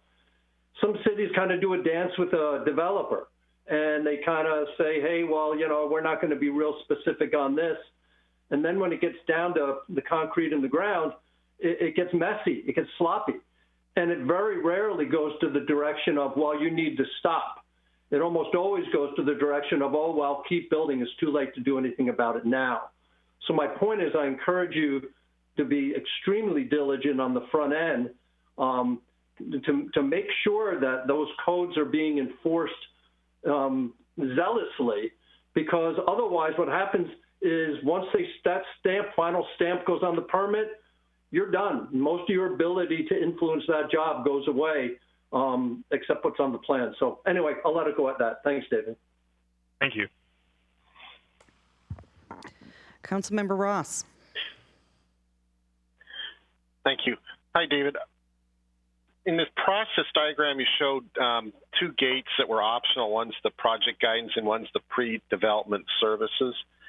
And my question is, why not make at least the first gate a requirement, which I think may save you a lot of churn and go back on the later pre-app and application submittal phase if we give everybody everything they need? Because I think of many people and people developing their own property in particular oversimplify the process, and they don't think about the integrated approach you described, where you place all the setbacks, septic, foundation, et cetera, et cetera. That would be critical. And I think we could save ourselves, and I think at the end save the customers a more fluid experience in getting an application and a permit received. If there's support on the council, I'm there with you right there, and it'd be a pretty simple amendment to 2005, which is the process section that talks about, I think it's, or maybe 2010, which talks about the pre-application conference. But we could add one other line right above that, which would be the project guidance. And in order for you to be eligible for a pre-app, or to be eligible for an application submittal, you'd be required to have first completed the project guidance step. Okay, I would encourage that. I'll take a look at that. Thank you. That's a good suggestion. Yeah, I think that makes good sense. Okay, is there any other questions?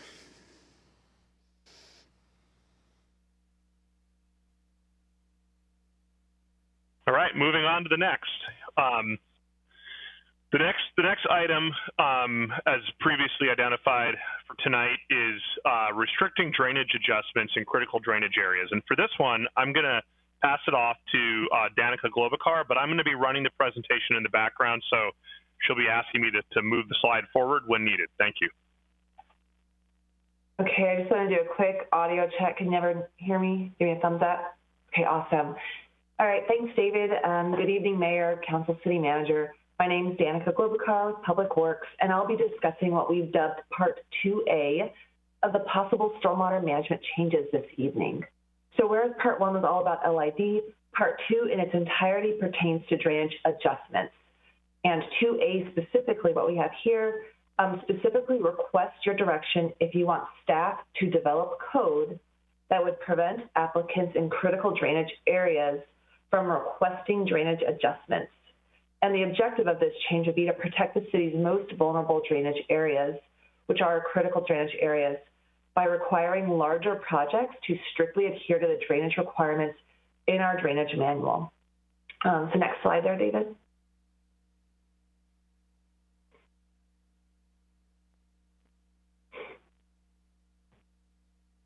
David. All right, thanks. So just to refresh everyone, I'm going to go through a little bit of education and just background information for everyone, just to refresh you all. So a critical drainage area, these are areas that the city has determined need additional drainage controls to address flooding, damage, or erosion conditions. So in Sammamish, we've defined our critical drainage areas as our landslide hazard and landslide hazard drainage areas.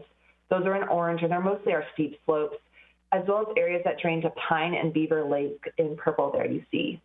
And these are the areas that we're talking about with this possible code amendment in which you might opt to restrict granting adjustments. Next slide. So again, just a little bit more review. Most projects in the city must go through a drainage review process, and during that, a city staff evaluate an applicant's compliance with the requirements in our drainage manual. And I've listed the types of drainage review here on the slide. The top item, which is no drainage review, that pertains to the smallest projects in the city and has the fewest requirements for applicants for stormwater. When you move vertically down this list here, these types of drainage review apply to larger projects and have more requirements. As you see there with the yellow arrows, full and large project drainage review applies to any project that adds about 2 or more houses. And this is the category of project we're discussing this evening.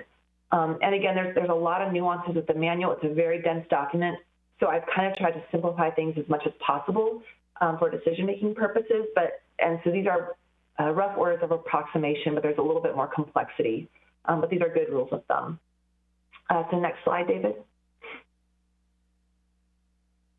All right, so projects subject to full and large project drainage review must meet the 9 core requirements in the city's manual. The core requirements are stormwater design features a project must meet. Some examples are flow control and water quality.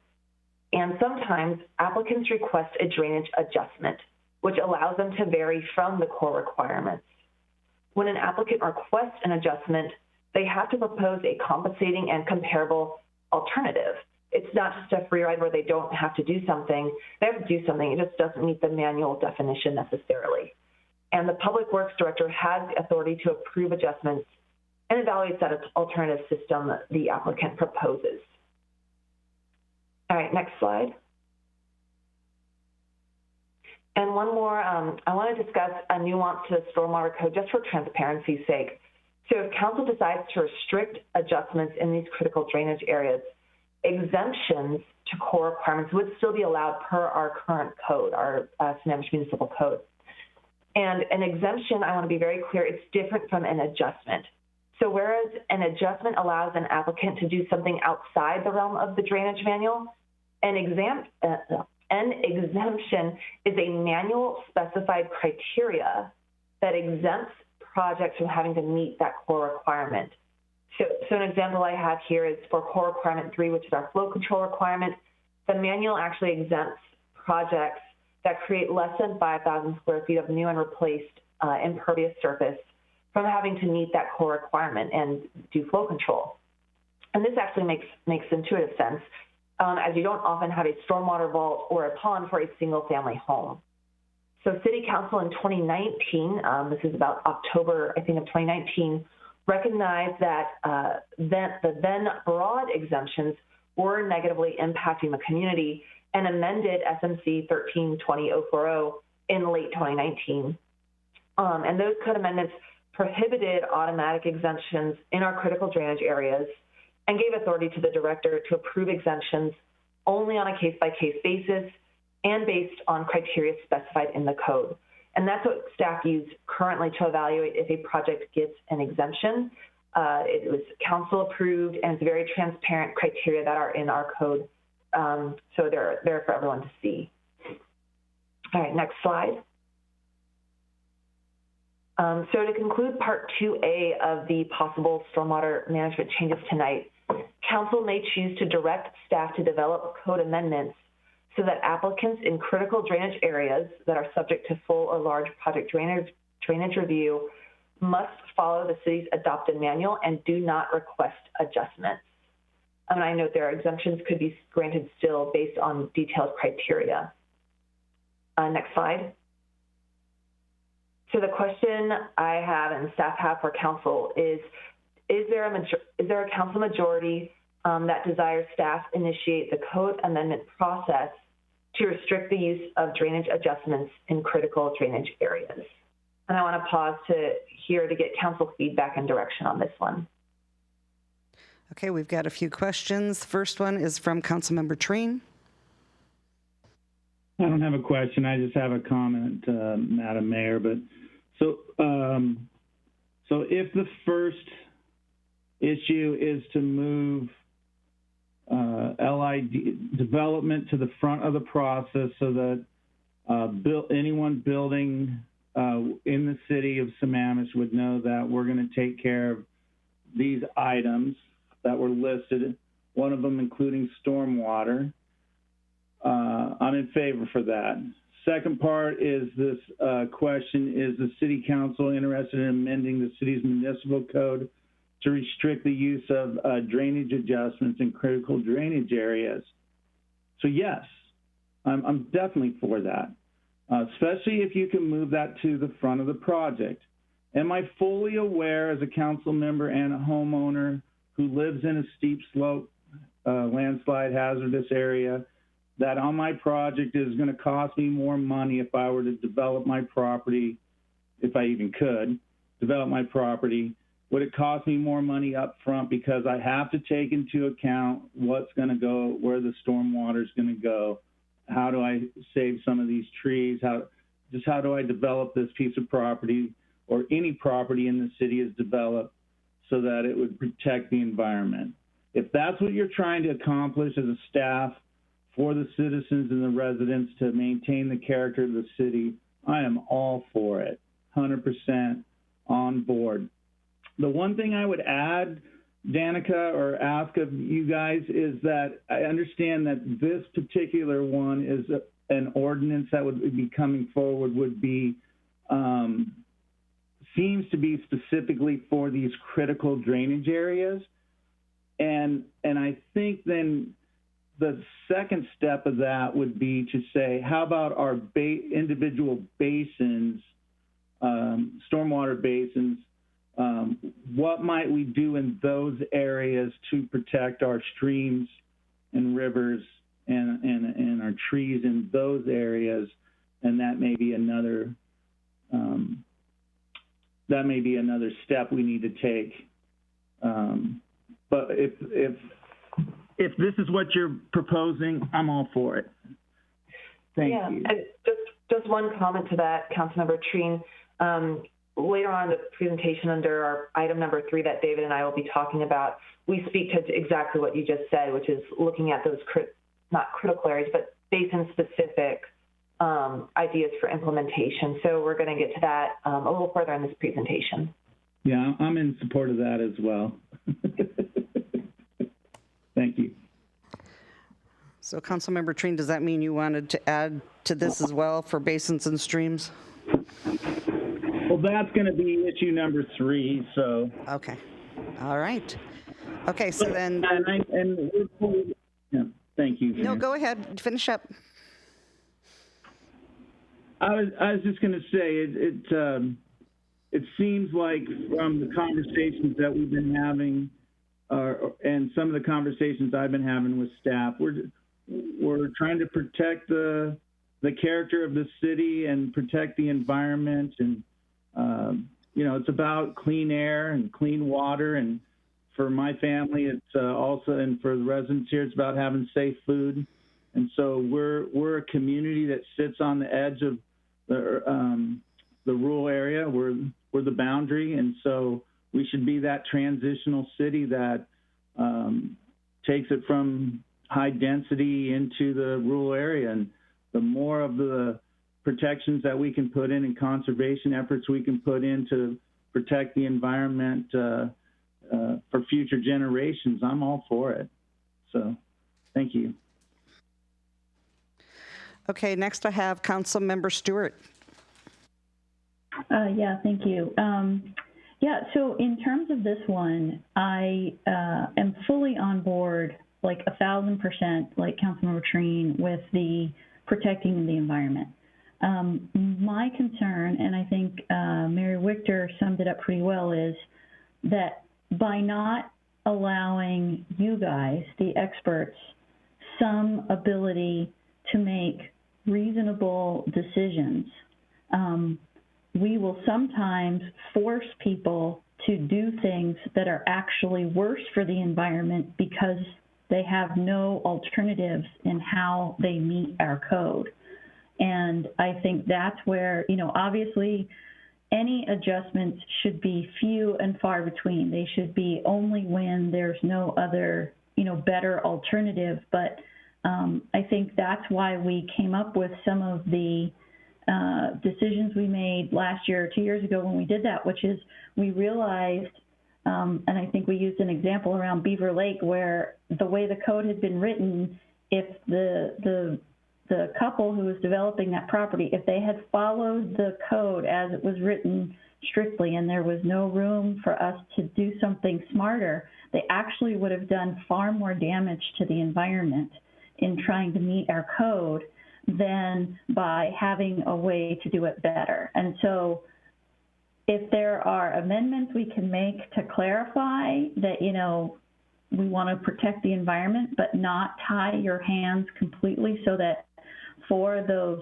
couple of scenarios that we can't possibly write our code to meet, we don't end up doing things that are more harmful to the environment in the spirit of trying to protect it, then I'd be in favor of those. I'm not in favor of completely tying your hands to be able to make smart decisions to meet the desire of protecting the environment, if that makes any sense. So I think what I'm saying is I'm not in favor of this amendment. If there are other amendments that you think we should add to make clarity to help you guys do your job so you don't feel like you're put in a situation when someone wants you to do something so you have the backing you need from the code, but to still give you the ability to use your amazing brains and talents to make the decisions that are in the best interest of the environment. That's what I'm for. Okay. Deputy Mayor. Great, thank you. Actually, I think the example that Councilmember Stewart was referencing was actually on Pine Lake, but I have the same example written down because what they were going to do was they were going to put in a stormwater vault and they were going to have to take out a whole bunch of trees in order to do it. Yeah, so sorry, you were correct. So they could keep the trees and avoid the vault situation. I think, if my recollection is correct, Danica. Yes, you are correct. Sorry about that. No, that's okay. But I had the same thought, and I think, the question I have for staff is that was probably a great and very recent example of where an adjustment was a net positive for some of the things we're trying to accomplish. I guess I'm seeking staff's input on, other places and how many adjustments do you make here, just as an order of magnitude for our edification and that of the general public?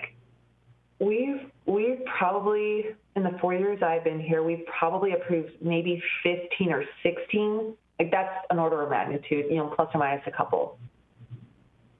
So maybe, what do they typically like? You'd be making an adjustment because someone tried to do what? And yeah, so most adjustments that come into the city, typically, so some of them are for these smaller projects that you and Councilmember Stewart identified, where they're single-family homes that are very constrained in our critical drainage areas, and they're being asked to build a vault because of our very restrictive code. And again, when they've requested adjustments, and we've granted them in the past on extremely case-by-case bases, where, as you said, like large trees had to be removed to put in a vault. And so we've granted an adjustment in those cases. And again, an adjustment is not a free-for-all where an applicant doesn't do anything for flow control, for example, or anything for water quality. They just do something a little different that's a little outside the manual. And like I said, it has still to produce a compensating and comparable result. So there's an example I was thinking of on Beaver Lake, actually, where somebody, they didn't meet the exact vault requirement, but they basically put a gravel gallery under their driveway to store water. And did it meet the exact rules in the manual? No, but it ultimately accomplished a very similar thing by holding back water and releasing it slowly. And so we have used granted adjustments in very few cases. And so most of the time it's for smaller projects.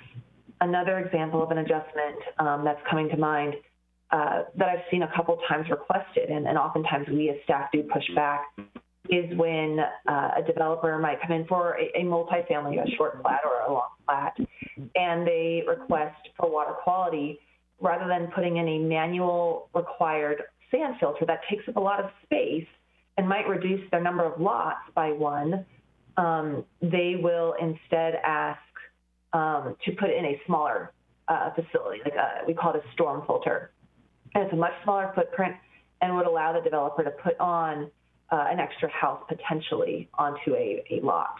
So I do want to make a very a distinction on this particular code recommendation, and that is that we specifically targeted the larger projects, the full drainage review or large project drainage review, the projects that pertain to 2 or 3 projects that create more than 2 houses, basically.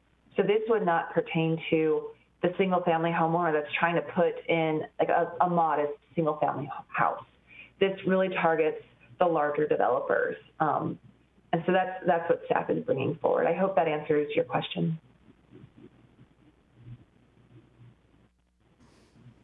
Yeah, it did. I lost my connection there for just a second, so I might have missed a few items. So sorry, you're saying that restricting drainage, this item here, restricting drainage adjustments in the critical drainage areas is not going to apply to single family lots. Is that right? Just right. to larger projects? Right. So the specific language, so I didn't include it on this slide, and I apologize. There's a lot of qualifiers for this, but it would be to restrict the use of drainage adjustments in critical drainage areas, specifically for projects subject to full or large project drainage review. So it wouldn't apply to single-family homeowners.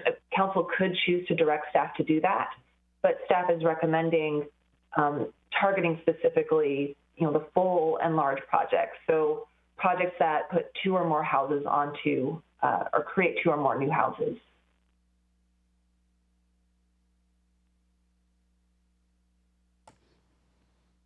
Okay, Christy, are you done with your question? I think she froze again. Uh-oh. I think she froze again there.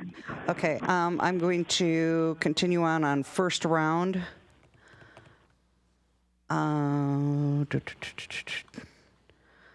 Okay, I'm going to go because I'm on a first round. I'm going to ask about the word restrict.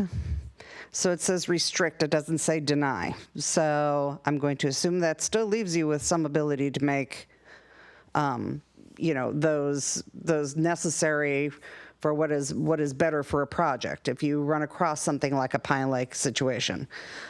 So to me, this still leaves you with the ability to make those changes in a situation where you see something like a Pine Lake. It doesn't say that to amend the process to deny the use of drainage adjustments. So I'm totally okay with leaving a little bit of sway there, but tightening it up, I think I'm good with. Yes, it looks like Christy did freeze because she left. Okay, so I'm going to go back and I'm going to start round 2, and I'm going to go up to, it looks like Councilmember Gamblin. Correct. Thank you.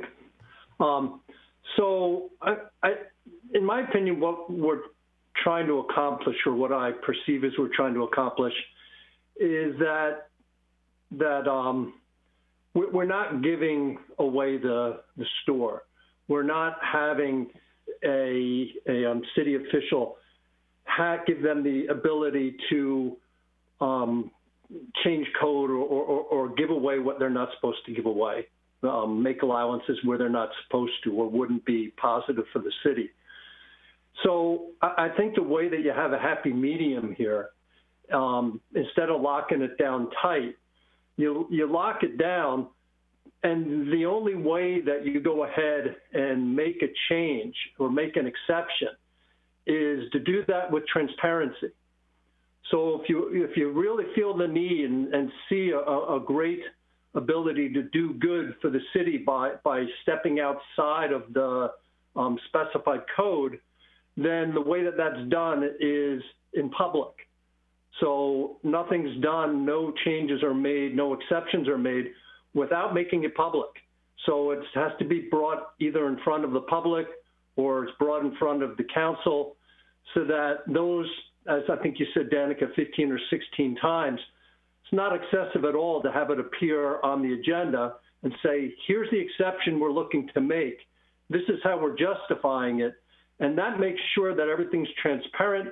Nothing's being done without anybody knowing about it. Nothing's being done so that it, in a year or two, we go, oh my God, how did that happen? Well, somebody made a decision and you said that they could. Well, I didn't know they were going to make that kind of decision. Well, you gave them that ability.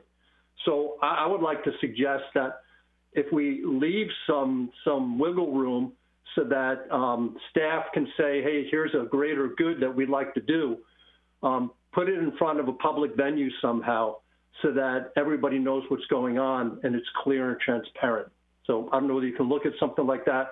Except for that, then I would tend not to want to leave that wiggle room. But if you could make it transparent in public on those occasions when you do it, I could look at that. So, Councilmember Attorney to weigh in on that? Can we get the city attorney to weigh in on that? I'm pretty sure that violates, we're not supposed to weigh in on the administrative functions. I'm not saying we're weighing in. I'm saying we're informed. We are told what's going on. Can I summarize what I think I heard? And so what I think I'm hearing is that you'd like to make some sort of publicly like a transparent process that would allow for that decision to be made, or would be the venue where that decision is made. So that could be a variance, for example. A variance requires a notification to people within 1,000 feet or 2,500 feet if it's in a critical drainage area around the property, and it would then require a staff report to be issued outlining why the decision was made the way that it was, and it would also allow for an appeal if somebody disagreed with the findings of that decision. So there's public notification, there's a comment period, there's a staff reporting on why the decision is being made the way that it is, and there's an appeal period associated with it. So that absent taking that to the hearing examiner as the next level, that's about the best level, right size level that I see for that process. Hearing examiner is a pretty heavy lift for something like a drainage adjustment. So just wanted to put that out there. The good news is the code isn't written yet, and this is exactly the kind of feedback that we need as we embark on it. If the council wants to direct us to take this up, this is the kind of feedback that we need. So I appreciate the commentary. Obviously not a hearing examiner, I don't think goes that far, but transparency is really amazing. If people are aware that they're going to have to be transparent down the line, they think about things differently. They give it an extra thought. They run it by a supervisor or they run it by someone else to make sure, because it's going to be out in the public venue and nobody wants to look like an idiot, quite frankly. So again, adding that layer on would give me the confidence to say, I want to give your people the discretion to do what's best for the city, but I don't want it to be done without a light shining on it. So I think we might want to consider that. Thank you. So if I can jump in, it sounds like I'm hearing a little bit of mixed desires to go with 2A, but I think to your point, Councilmember Gamblin, Part 2B, that I'm going to turn that back over to David Pyle, talks about that exact thing. It's staff suggestion to add a transparent process to announce the intent for drainage adjustment early in the process, or if they forego to announce a drainage adjustment, to create a public noticing process so that it is transparent. So I'm going to suggest we maybe table 2A and can move to 2B for council's consideration.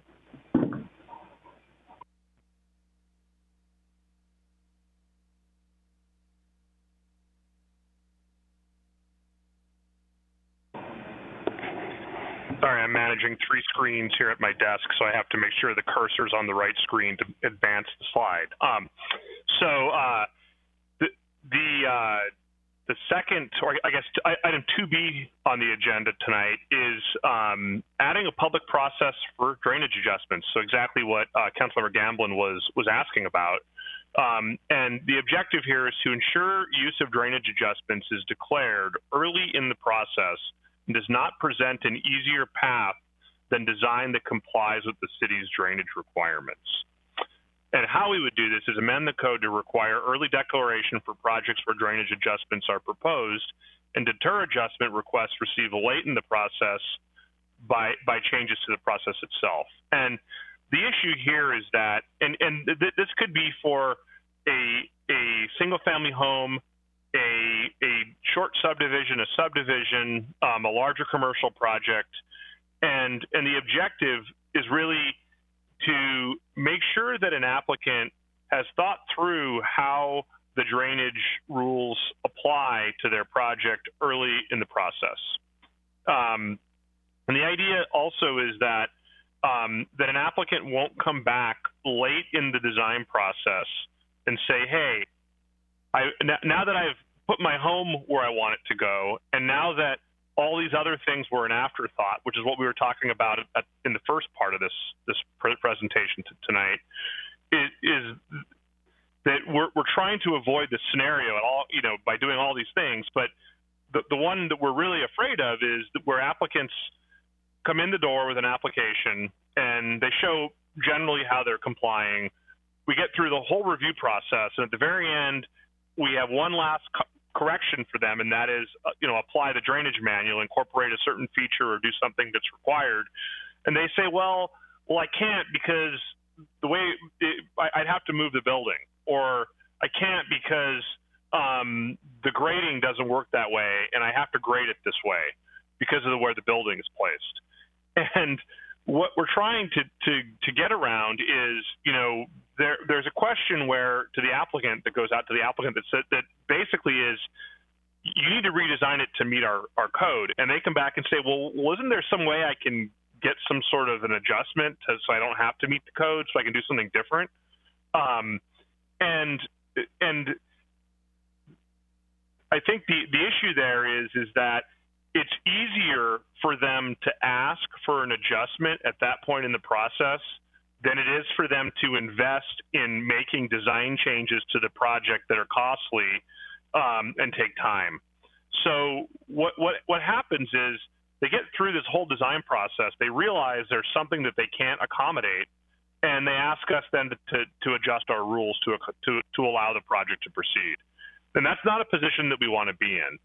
So what we're trying to do is first of all, remind them early that, hey, if you're going to be needing a drainage adjustment because of a justifiable reason and you have actual evidence that it's needed, then you need to tell us early. And if you don't tell us early and you get to the end of the process and you need a drainage adjustment, well, then there's going to be a public notification process that goes along with that. And you're going to have to give us all that information about why it's necessary. And there's going to be a bit of a delay because it's going to require public notice, public comment, a decision period that goes along with it. And what that does is it weeds out those that are really serious about needing it, because there are circumstances where there really are drainage adjustments needed. And someone is really serious about the issue that they're facing, and they're willing to go through that process, versus those who are pushing a drainage adjustment because it's actually just easier than redesigning their project. And that's really what we're trying to achieve. So the best example scenario is a preliminary subdivision where somebody comes in the door with a preliminary subdivision. They would have to declare that they are going to be needing a drainage adjustment at the point of application in the preliminary subdivision. that would allow us to include that in the public notification that the project includes a proposal for drainage adjustment. More information is available in the file, et cetera, somebody could look at it, understand what they're proposing. Then under that line of thought, with the issuance of the decision would also include the drainage adjustment. Somebody could appeal that, but people are aware that that was issued, right? That's part of that process. But what we don't want to have happen is get through the preliminary subdivision and they paint a picture in their technical information reports that, oh, sure, everything's rosy, we'll meet the drainage code. And then what happens is they come in for a construction permit, the site development portion of the project. And then what happens at that point is they get into the engineering of the project, and halfway through the design, they disclose to us, oh, well, we're going to need a drainage adjustment because we can't make this work. And they've already made it through entitlement, right? And they're at the point where they're ready to go to construction. They're quite a ways down the line. So what we're saying is, well, no, hold on. If you need an adjustment, then you're going to have to go back through the public noticing. There's going to be a public comment period. There's going to be a publicly issued decision that's appealable as part of that, because you didn't tell us early that that was needed.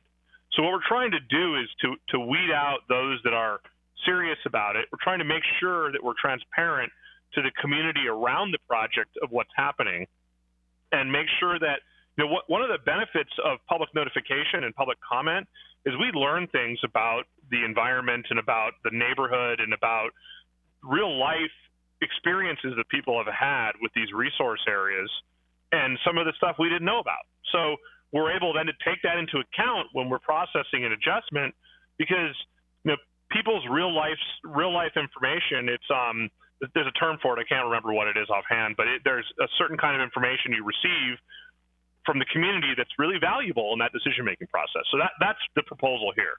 And we're asking the council if there's a council majority that is interested in seeing this type of change made.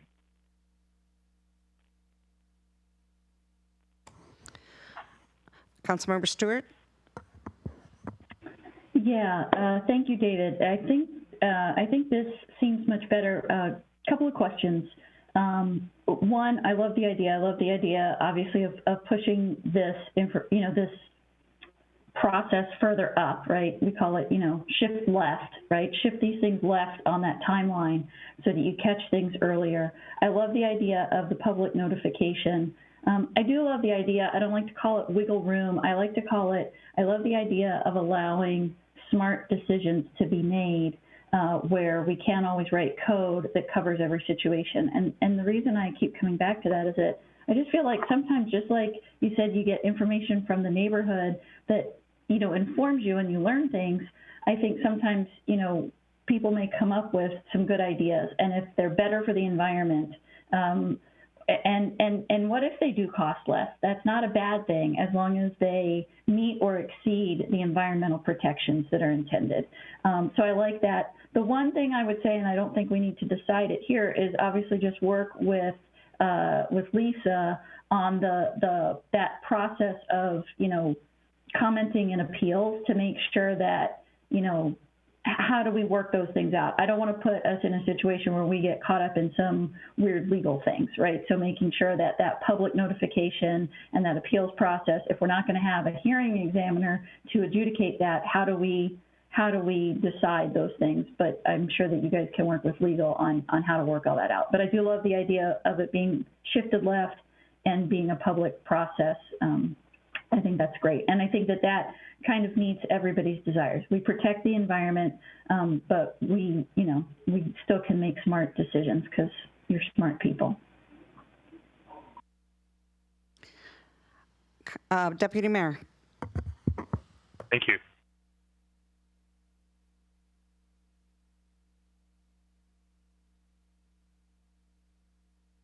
Uh-oh, I think we might have lost her. Deputy Mayor? Oh, there we go. Can you hear me now? Yes.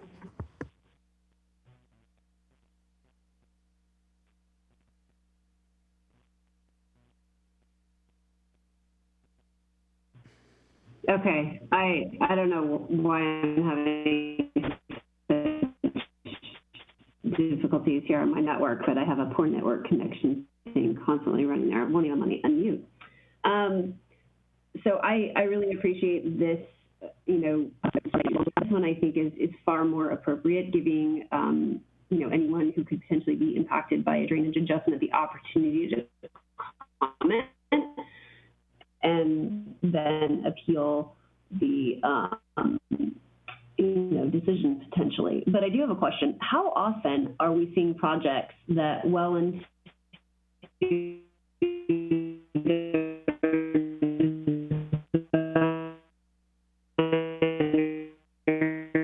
coming back and saying, no, we can't do that. We need a drainage adjustment? How often are we seeing that? Is that a yes or no? I caught about 20% of what the deputy mayor said, but I think what I heard was how often do staff deny a drainage adjustment and then the applicant comes back? That's kind of what I heard. And I'll try to answer that. Maybe Deputy Mayor, if you entered your question in the chat box, I could answer it better, more accurately.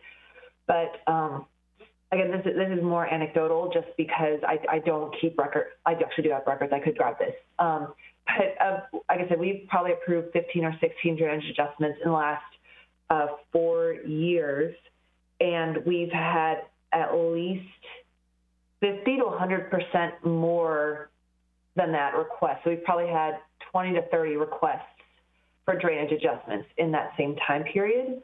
And so we do deny about 50% or more. And staff have gone toe to toe with developers before, saying, no, we don't think you need this adjustment. I've had people say, well, I want to talk to your boss, I want to talk to the director. And so we do guard adjustments very heavily. So something like this, where there would be a process in place to appeal that decision, or the decision would be made in the public's eye, I am for this. It would mean that I don't have to fight behind closed doors about drainage adjustments. It's all very transparent and in the public. David, did you want to add anything to that? Yeah. So are you aware, I think the deputy mayor also included in that question, how often does it actually occur where we get through the preliminary plat process, for example, the land entitlement process, and they don't tell us that they're going to need a drainage adjustment? They paint a rosy picture that, sure, we can comply with the stormwater rules. And then we get into the actual construction permitting phase later on down the line, and then they actually request an adjustment. And that might be, I was going to say that might be the development review engineer that would have to answer that question. Yeah, exactly. I'm a little out of that exact in the weeds process.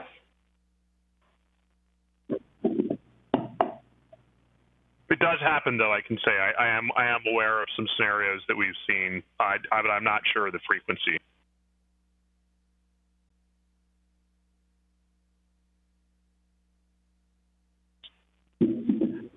Danica, can you forecast out how much more you have in your presentation so that the mayor can know whether to extend?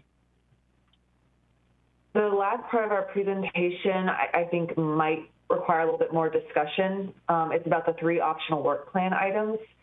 So I think we might easily be talking another 15 minutes, depending on council questions. Okay, so let me, before we start into that, let me get council. We need to look at the time. It's about 5 to 11.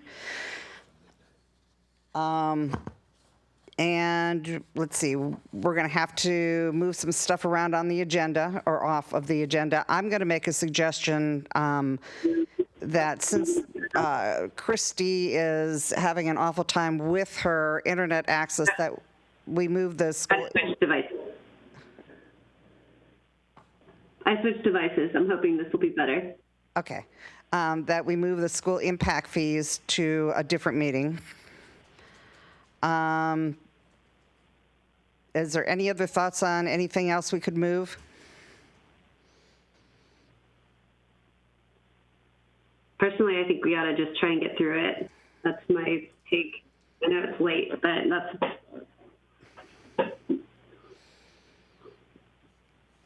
Okay, well, I'm not sure how long everybody will hold out, but, okay, so who's going to make a motion to extend? Mayor, I will make a motion to move the school impact fees to a different time. That is a non-action item, so I think that could wait. I'll make that motion. I'll second that. Okay. We have a motion and a second on the floor. Any discussion? Yeah, I'll say something real quick about it. It can be an action item, actually. So.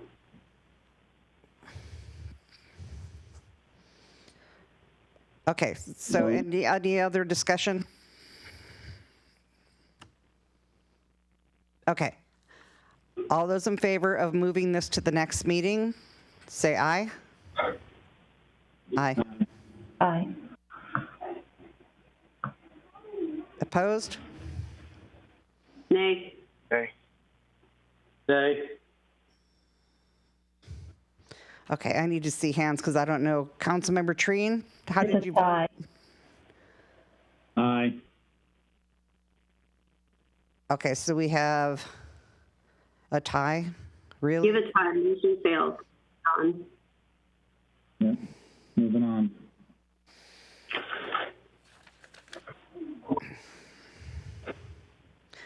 Okay, then somebody better make a motion to extend, and we'll see how far we get. I move to extend to midnight.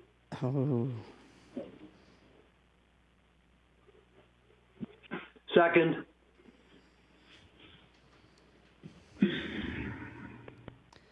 Any discussion? I'll discuss. I think that's too late. Okay. Anybody else? Okay. All those in favor say aye, or actually put your hands up because I can't see. Christy, I can't see you at all. So all those in favor say aye. All right, I'll try.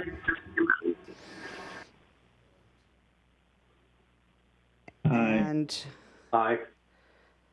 opposed? I can't see my hand. I'm opposed. I'm just the only opposed. Jeez. All right. Mayor, I'd like to make another motion.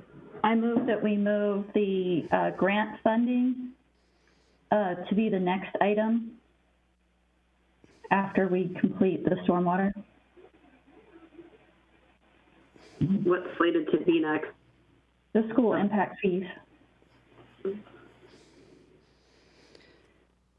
Okay. Or actually, I changed that. I take that back. I move that we move school impact fees to the end and make it be the last item.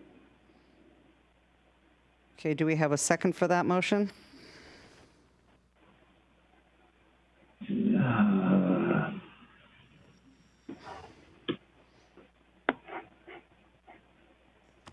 Okay. All right, you guys, let's just keep going. Let's keep ticking on this agenda. We're going till midnight. God love us. Okay. Mr. Pyle, it's all yours. Thank you, Mayor. So I believe where we left off was we were asking council if there was interest in initiating a code amendment to require declaration of intent to use drain adjustment early in the permit process and deter late requests for adjustment. All for it. So I believe there to be I think we'll do a round robin. Let's do a round robin so you can hear from each one of the council members. And that way you have a better idea of what everybody's thinking. And I'm going to start with Deputy Mayor. Go for it. I like it. Councilmember Gamblin. Yes, transparency is good. Councilmember Ross. Good. Councilmember Stewart. I can't resist. To be or not to be? That is the question. Sorry. Yes, to be. I'm in favor. Thank you. Thank you. Councilmember Treen. I'll be with that one. I'm good. And Yeah. I'm a Thumbs up. So that was quick. Good job. Great, thank you. So we're going to move on to the last item, and I'll pass it back over to Danica here. Danica? All right, thanks, David. So the last section for discussion this evening is a catch-all for any other stormwater management work City Council wishes staff to pursue. So our retreat a week and a half ago provided staff with really instructive feedback on the optional work plan items related to stormwater, which I've listed here. And these are the 3 optional work plan items staff heard Council wishes to add to the stormwater group's work plan. So I'll just review these really briefly and explain them. And then I want to get Council's feedback, ask if I've missed anything, and ask if staff is on track with interpreting your direction. So the first item is E8. This is the nomenclature we used at the retreat. And this is the hydrology study of high-risk areas. So this study would take an inventory of our drainage basins, compile existing data, and collect additional data to fill knowledge gaps. The goal with this project is to ID areas in the city that might warrant additional stormwater management protection. So this is a pretty quick turnaround item, low effort, low dollars, and could be done fairly quickly. So the next item, E9, would then build off of E8. So if E8 identifies the areas that should receive stronger protections, E9 would then help us and would help inform us of what those stronger protections might be. So some stronger protections might include looking at a volume matching requirement of some kind, or modifying existing peak flow and duration matching rules. So again, that's a separate item. So it goes E8, E9. E9 is a bit more intensive, would require additional, would just require extra staff time and dollars to have a consultant help us with that one. And then the last item on here is SW01, and that's the Town Center Regional Stormwater Project. So this phase of the project would look to actually conceptually design a regional stormwater system for the town center. It would be comprised of analyzing the water capacity needed in a regional system.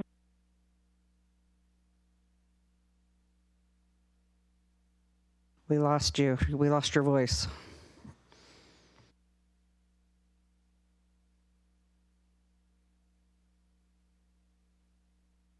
Okay, Danica, we completely lost your voice.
Please enter your access code followed by the pound or hash sign.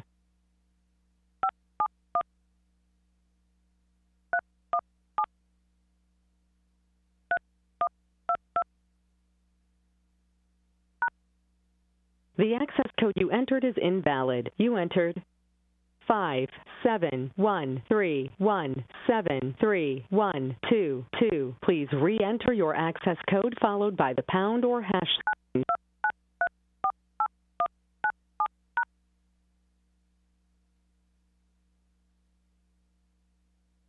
To enable audio control, your audio because that will have less of an impact. Do these projects do that? Danica, is she referring to maybe your stormwater retrofit program? Yes, that's so Councilmember Stewart, it's the stormwater retrofit strategy. That's looking at areas where there are no facilities and proposing to put facilities and manage stormwater there where there is no management. These projects here would look specifically more at new development areas that are coming in, and some redevelopment, like if a house is being torn down and, or 5 houses are being torn down to put in 10 houses, for example, that would be considered under the purview of this, is changing those regulations right now. So if we add these to the work plan, is your retrofit project on the work plan as well? Or this would be instead of that or ahead of that? So the retrofit strategy itself, which is it gives direction to staff of how to identify sites to retrofit and then options for how to retrofit. That plan is being done this quarter. It's going to cross the finish line this quarter. As far as implementation of that, I have 2.5 engineers in stormwater, me being the half. So I have no bandwidth to do projects, managing a group. So we have 2 engineers doing all of the fish passage projects, all of our basin planning, anything required for our NPDES permit, all of this, any potential retrofits the city wants done. So all I would say, we don't have a lot of staff to do all these things. And so I'm looking at balancing the work plan. And one of my suggestions when I come back in March is going to be to accomplish all of these things, because I hear that they are a high priority to many council members. We will need extra support, either in the form of an LTE or additional consultant project management support. And so I'm going to be costing all those out for the council to see.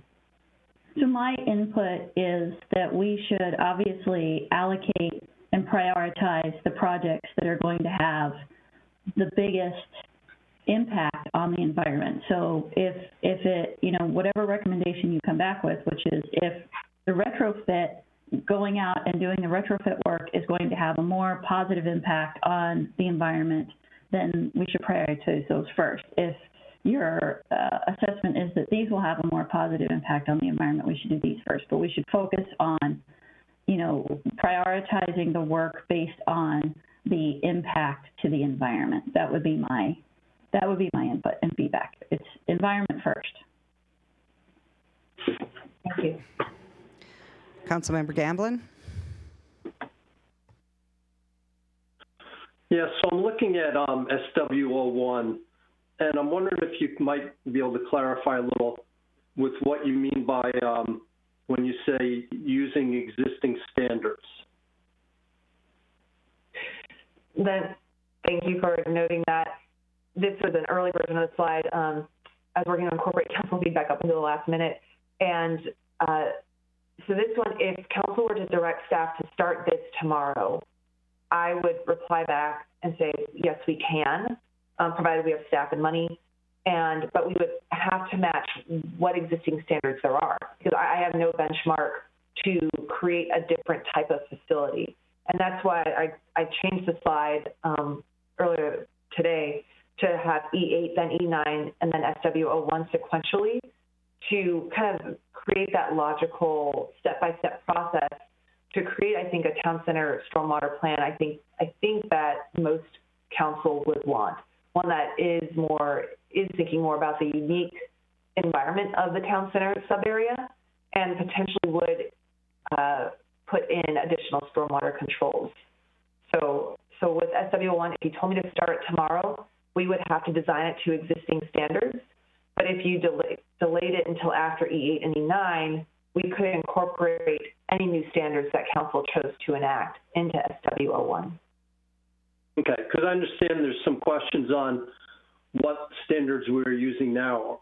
and what standards should be used when we're looking at this.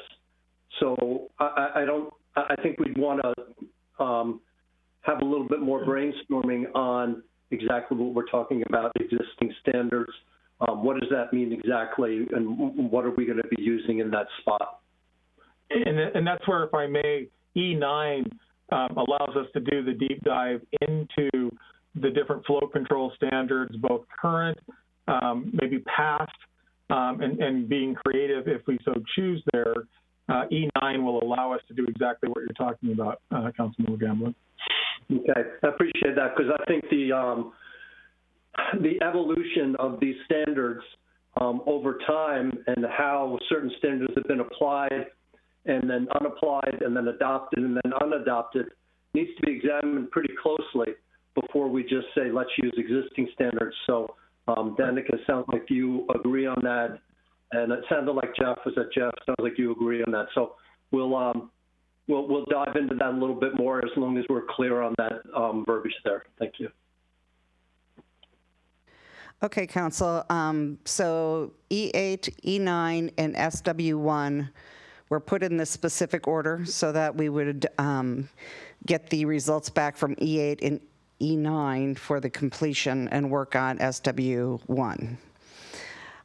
With that in mind, I want to do a round robin again and hear from each council member the 3 questions. So move ahead on E8, E9, and SW1. So it would either be yes, yes, no, no, no, no, but those 3 answers, and so that we can give some direction. And again, now let's see if we have Christy online. We do. Okay, let's start with Deputy Mayor.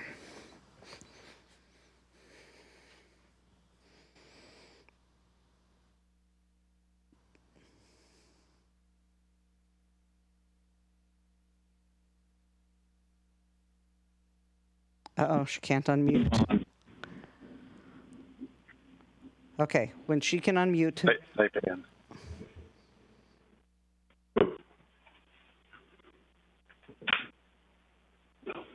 Christy? I'm not going to get to it past it. Okay, let's start with Councilmember Gamblin. Yeah, I'd say yes to all 3, based upon the criteria that I just spoke about, that define what existing standards are and have the flexibility to apply the chronology of standards that have been gone through in the past. So if that's the case, then yeah, let's do that. Councilmember Ross. Yes, yes, and yes. Councilmember Stewart. Yeah, for the benefit of those in City Hall who I think missed part of our conversation, my recommendation would be that staff prioritize the projects based on the impact to the environment. So what's not on here is the retrofit project, which if that has a more positive impact on managing stormwater to the environment overall, that should be prioritized ahead of these. So my answer to how to prioritize is based on the impact to the environment. Do the biggest bang for the buck first. Okay, and then Councilmember Treen. Yes on E8.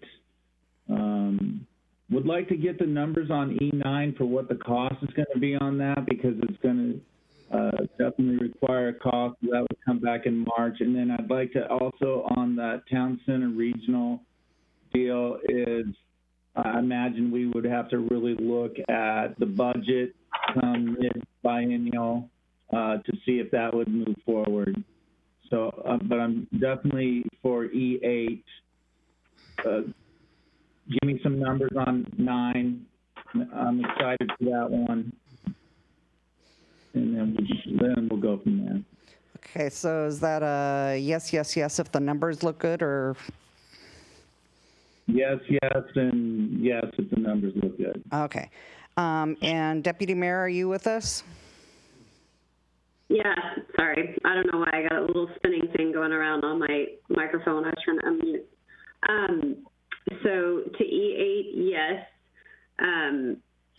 I think I'm, curious as to the timeline and cost on E9. It's not that I'm not interested in it. SW01, the numbers are not going to look pretty, but I think it is critical.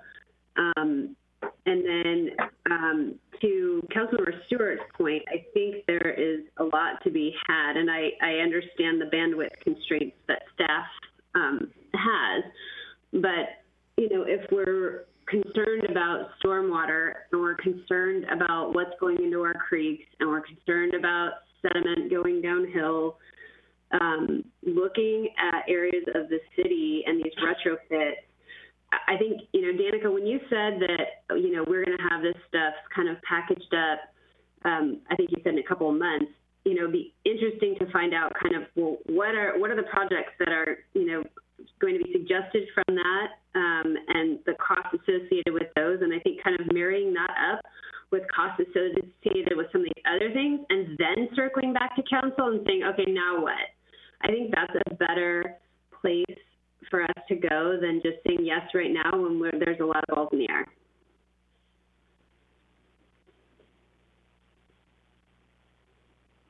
Okay, and then I am a yes, yes, yes. I liked these all when we had them at the retreat.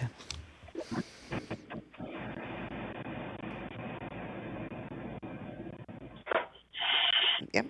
Okay, so that should give you a direction. Okay, excellent.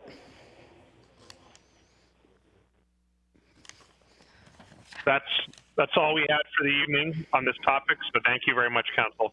Okay, thank you. Thanks, David. Yeah. Okay, next up we have school impact fees. I'm going to handle that one, Mayor. Is that Lisa? Hello. Okay, hello. This item concerns. Can you hear me okay? Yes. Good. This item concerns, this item is concerning and related to a presentation you were given on November 2nd regarding school impact fees and their capital facilities plan. And during that meeting, you directed staff to explore alternatives regarding school impact fees and concurrency certificates for school capacity. We subsequently met with counsel for the school districts, Denise Diffarm of Summit Law. She represents most of the districts, several in the state, and in particular, the ones that are in the city of Sammamish. And she was not fond of the idea of raising the school impact fees, and in fact, drafted a letter that I've attached to my agenda materials that she sent to the city. So the staff's recommendation at this point is to retain the status quo, to keep the school impact fees the same, and the code language the same, so not requiring a school capacity concurrency certificate. Be happy to answer any questions.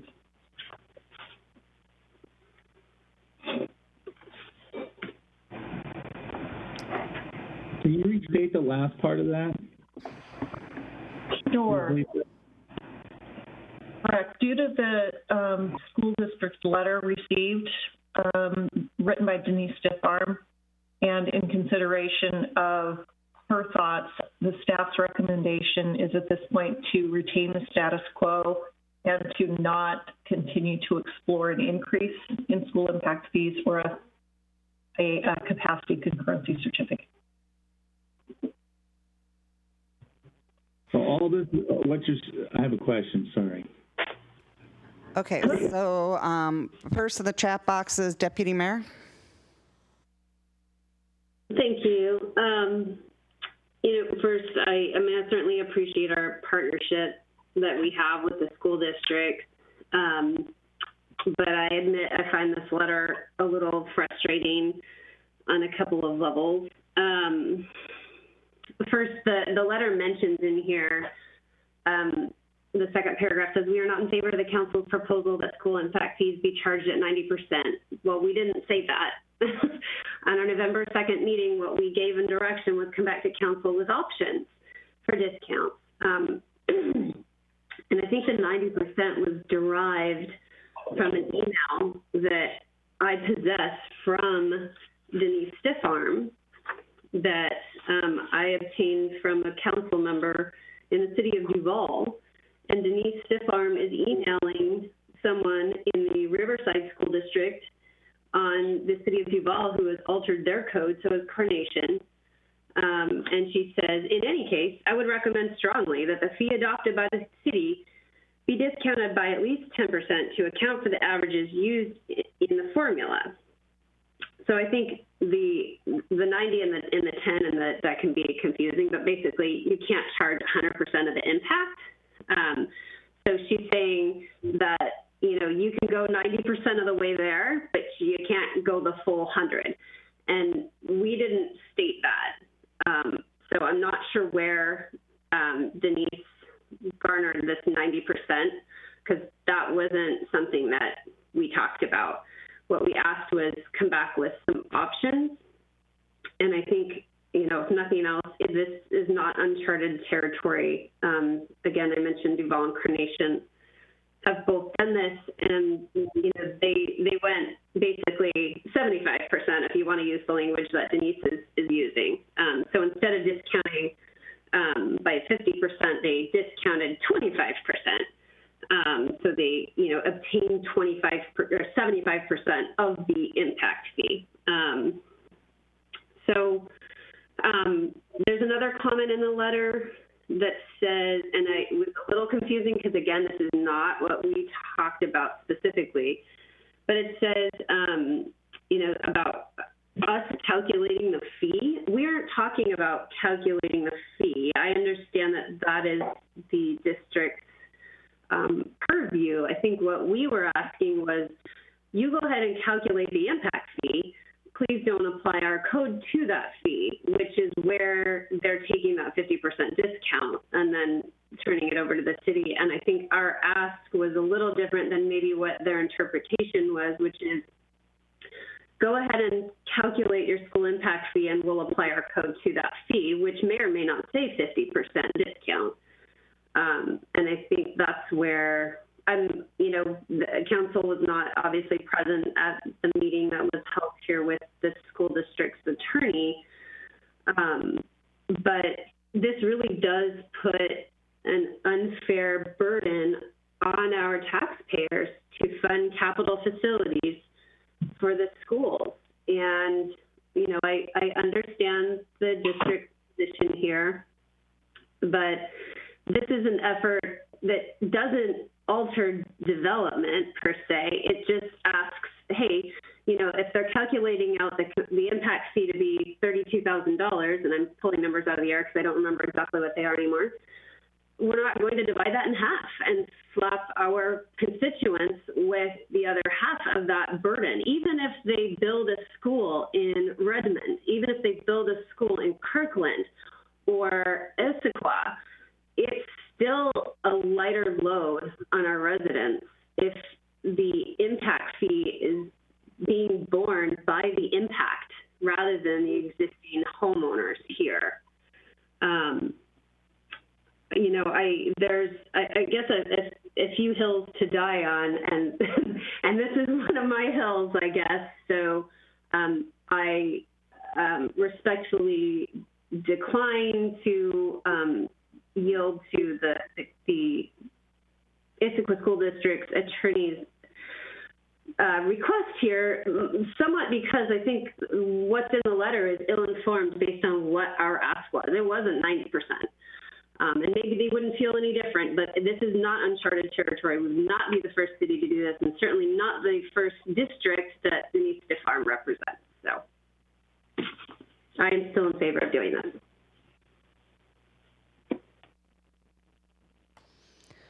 Okay, Councilmember Stewart. Yeah, Lisa, could you expand a little bit on your recommendation? So staff's recommendation is that we not do this. Could you give us a little more detail since you actually had a conversation with the attorney and maybe share that with us? And you're on mute before you start. I shouldn't be on mute. My mic is green. Can you hear me? Yes. Yes, it just looks red to us. I don't know why. Yeah, I think I'm okay. I don't recall the city staff coming out and asking for 90% when we met with Denise. Now, maybe I missed it or I wasn't paying attention and that was communicated, but I don't recall that. I recall asking to explore options, knowing that that was the maximum we could go up to.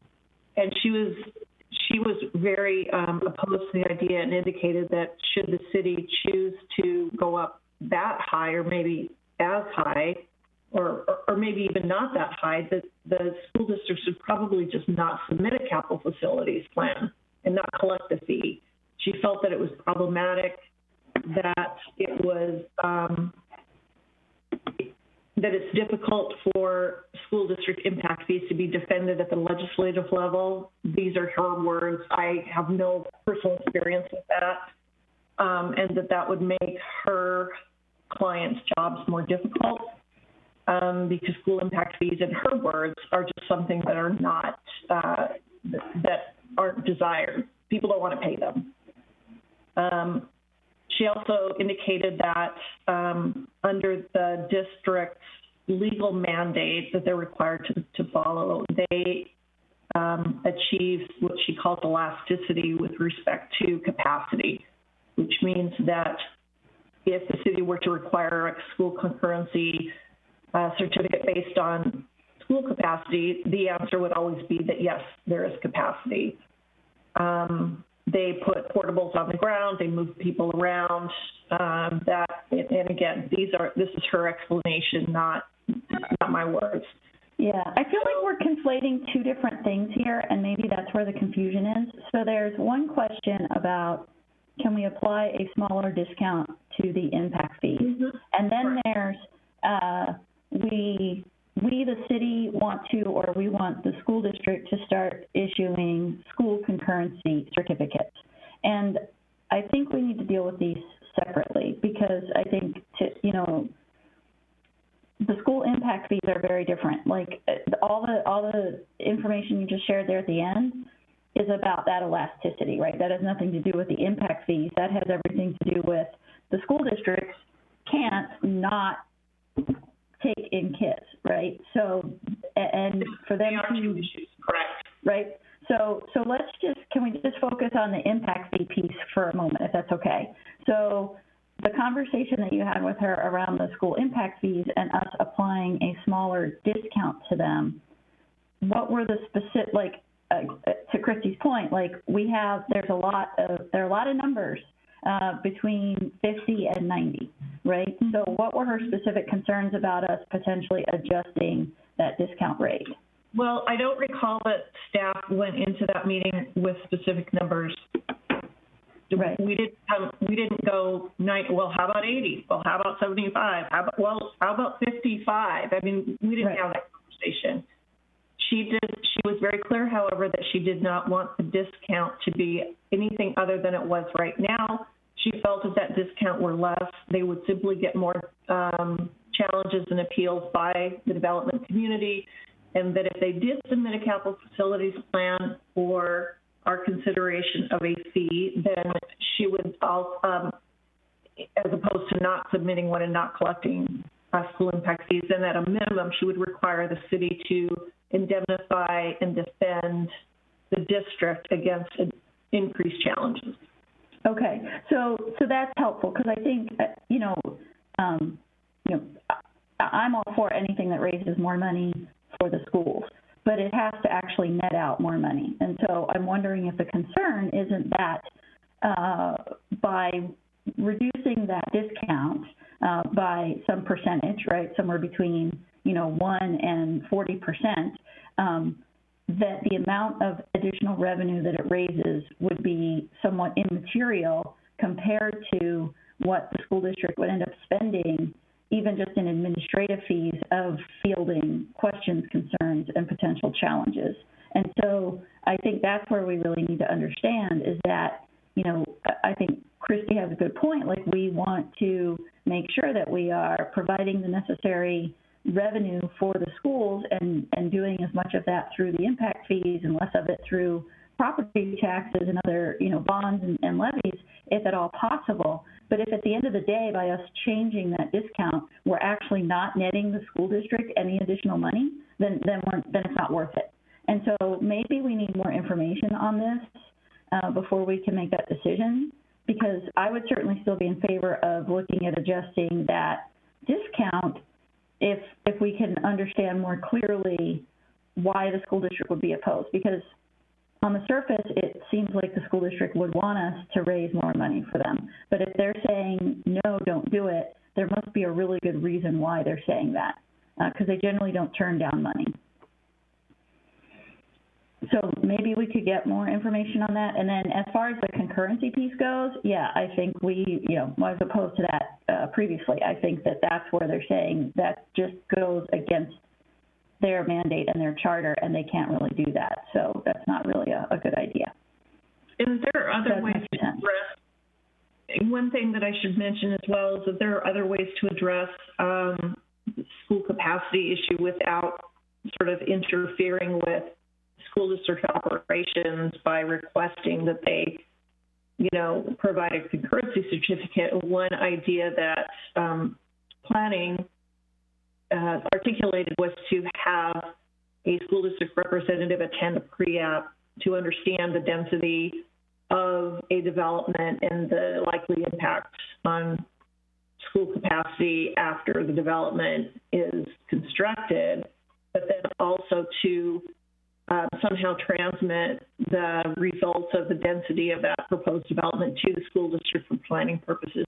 It's possible to have that information some other way. I mean, I'm assuming that school districts are fairly adept at understanding and predicting and estimating future capacity needs. They are exceptional at doing that. If I recall, in meeting with both Lake Washington and the Issaquah School District, their ability to estimate and predict their numbers is a model we should all aspire to be able to achieve that kind of accuracy. So, so I don't know what, there are more people in the queue to get information, but maybe we can get some more information or have another conversation with her around the discount and adjusting the discount, separate from the concurrency certificate idea. I can also share that I worked with Denise when I was the Burien city attorney, and I recall a few meetings that Denise actually attended as the attorney for Highland School District, which serves the city of Burien. And she was happy to come address the council directly. And I think in that case, the city decided not to collect school impact fees at all. I'm sorry, I can't remember the exact details, and I don't want to misrepresent what happened there. But I do know that she was available and happy to speak to you directly in that city, and she may be here as well.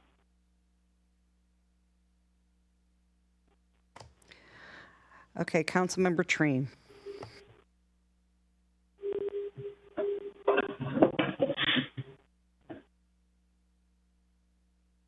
You're muted, Ken. Yeah, thank you.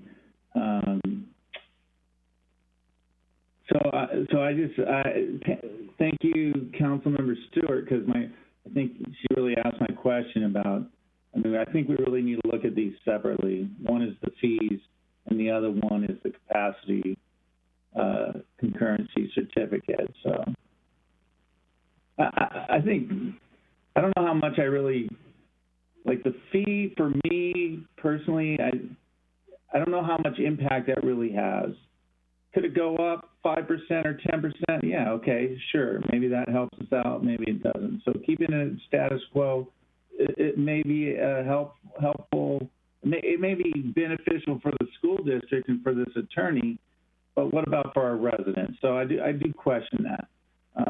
So thank you for bringing that to our attention, Councilmember Mountchop, Deputy Mayor.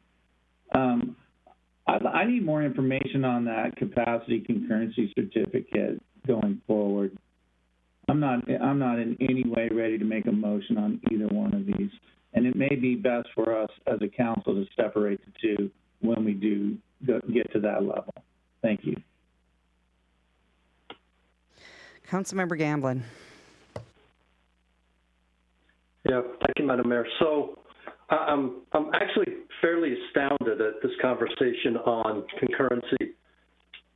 We've gotten several letters from Lake Washington School District specifically stating that they were full.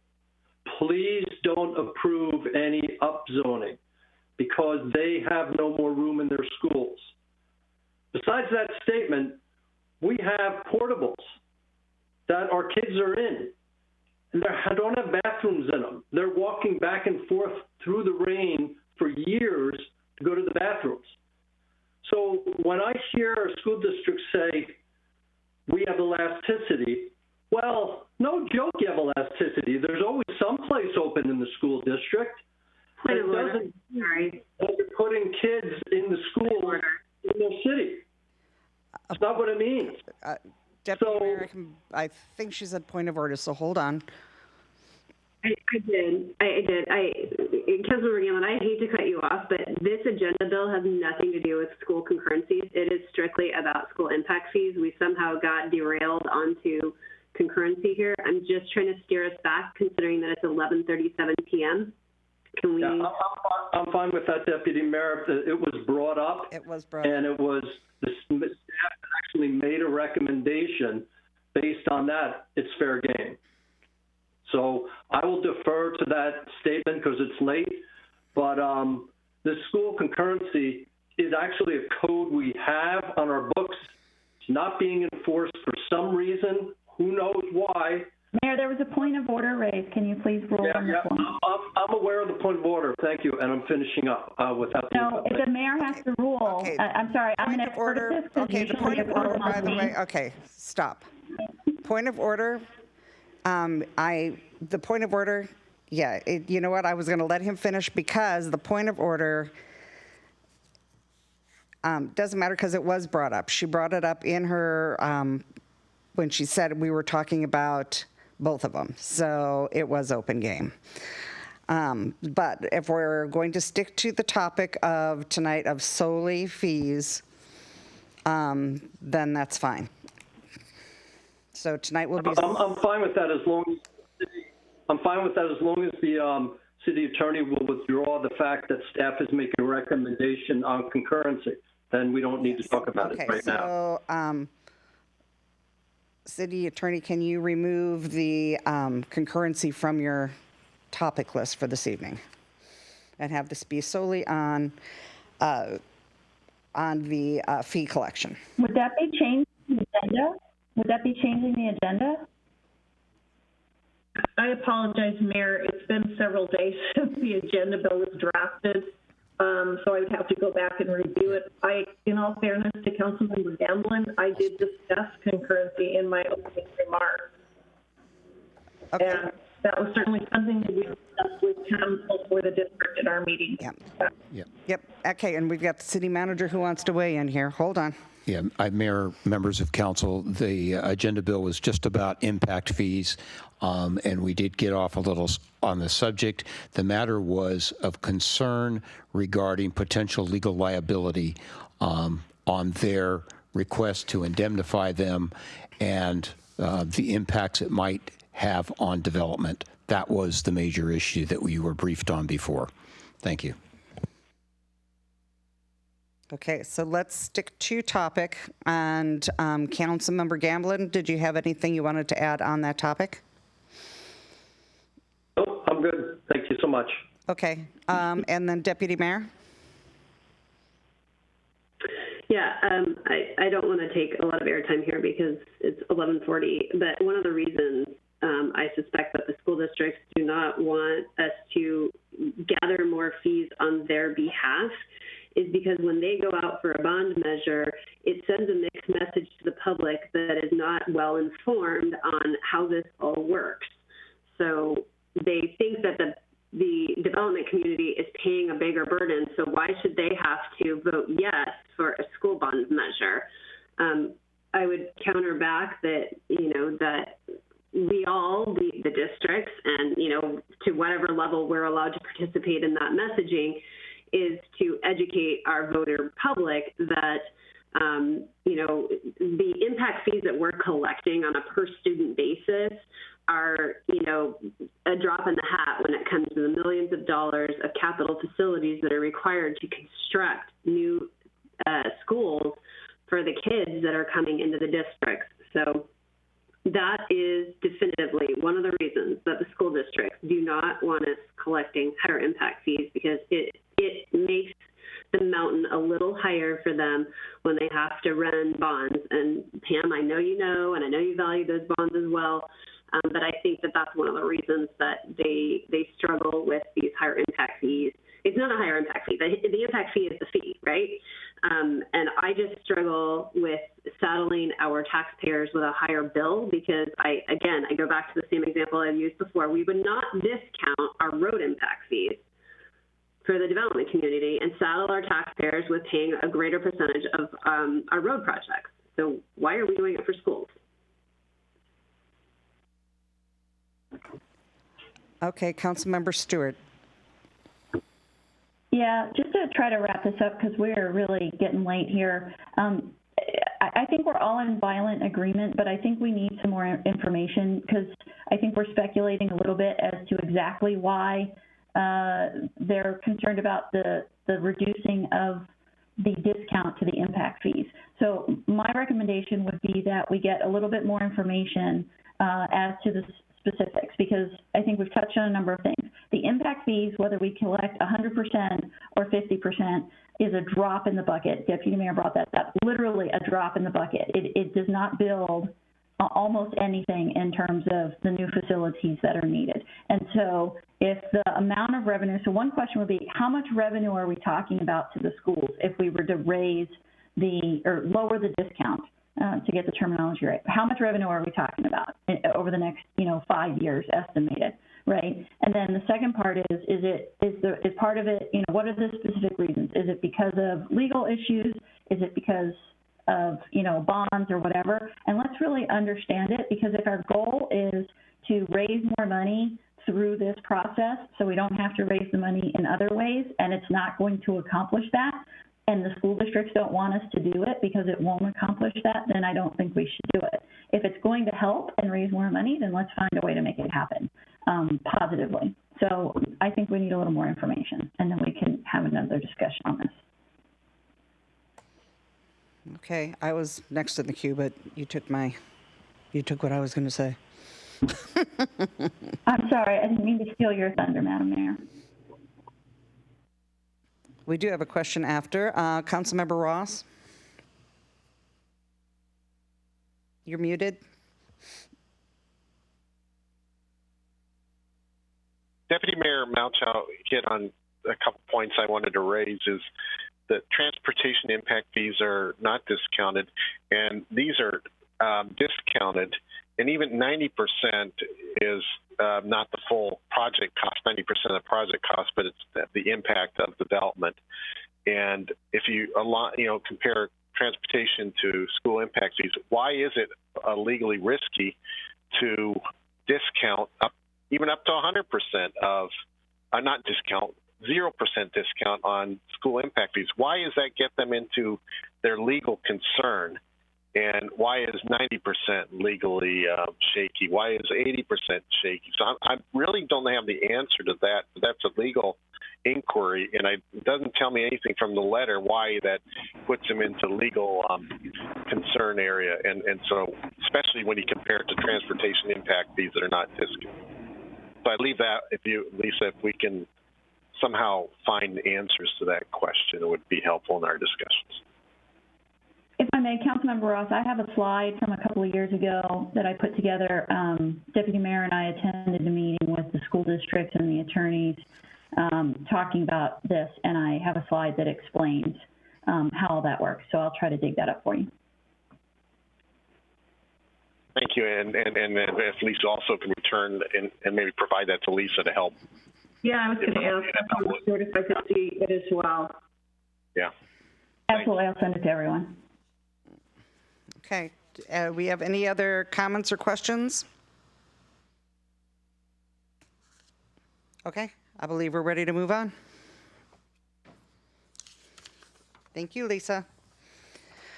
Okay, next up we have got the nonprofit grant funding.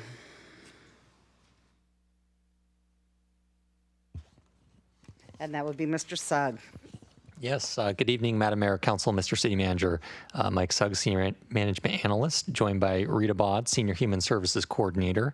And my apologies, the staff PC here in the council chambers that controls the meeting does not have a webcam, which we'll have to fix, so I will not have my webcam on right now.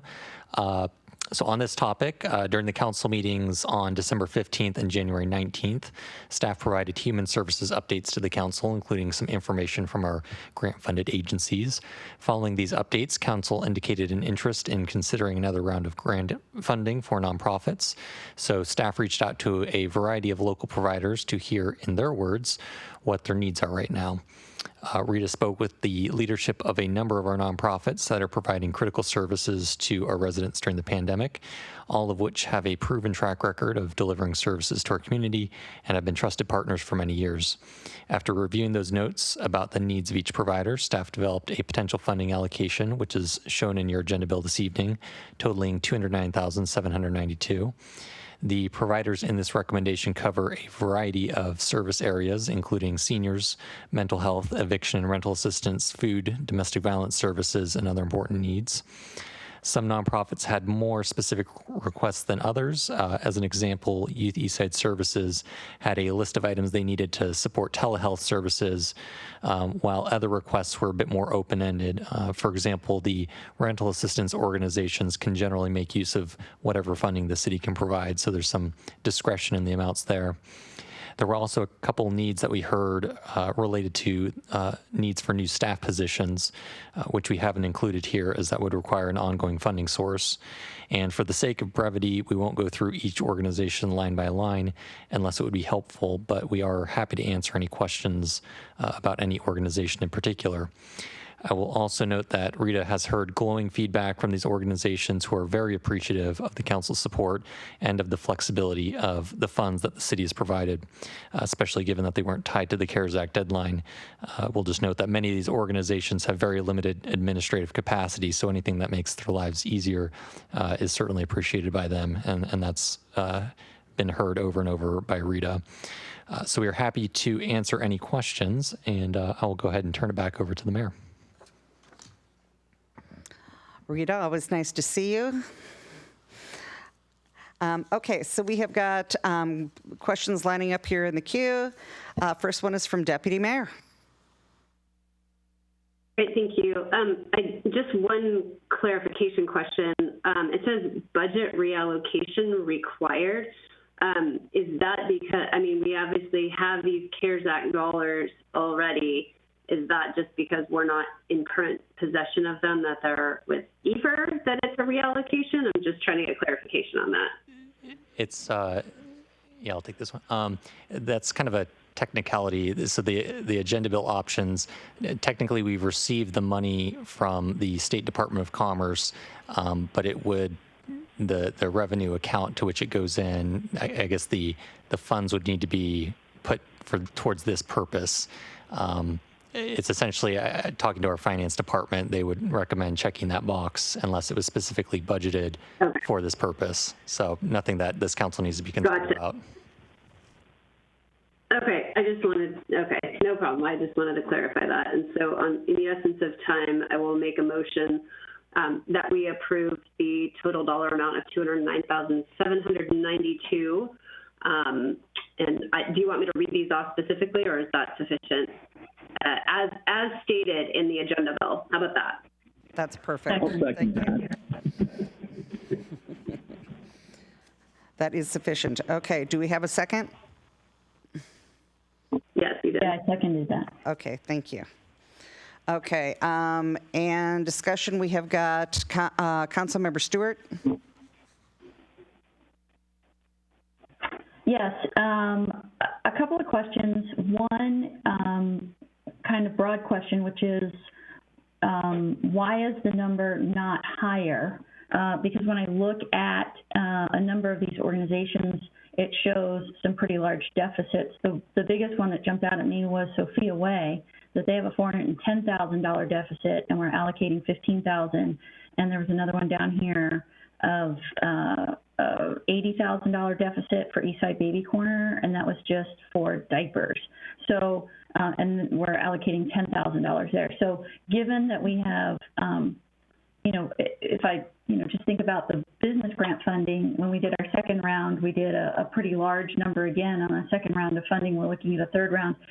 These are dollars that are going to go to help people, kind of directly in their pocketbooks, probably the people who are most in need. So why isn't it bigger? I guess that's it. Why isn't it bigger?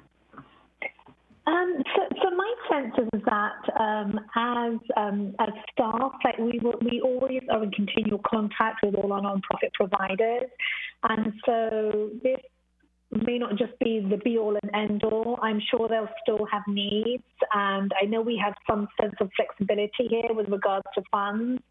So, I think it's hard because, I think in areas of rental assistance, we could just give $1 million and it still wouldn't be enough. So I think, we have tried to spread it out amongst our regional responsibilities versus what impacts the residents the most as well.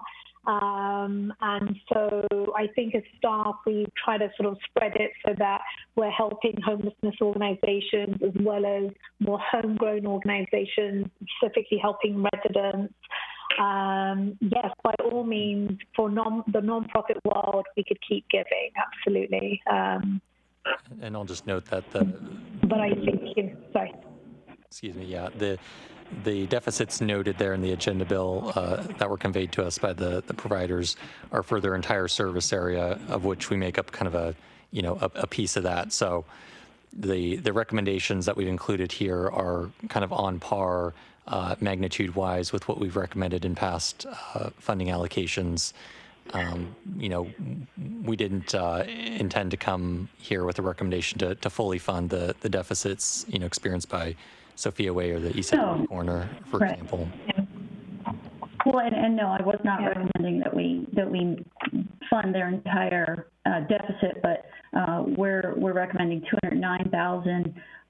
Last year we allocated $315 or $314 and some change there, so I was just curious why it was less. The other question I had is, did we work with the Human Services Commission on these recommendations, or was this just staff coming directly? No, this was staff. So I know that the Human Services Commission, we kept them apprised as to what's happening with the nonprofit providers, but this was quite a quick turnaround, and so we had to meet with providers to find out their unmet need, the COVID needs that haven't been met with their funding currently. So no, we weren't able to circle this with the commission. Okay, I would actually like to propose an amendment, and I would like to propose an amendment that says we fund these nonprofits at the allocations, like doubling what we've allocated from last year. So for a total of $314,750 for the allocations that are listed there.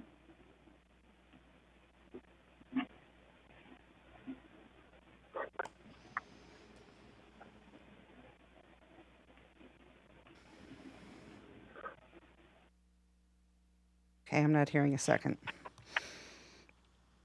All righty.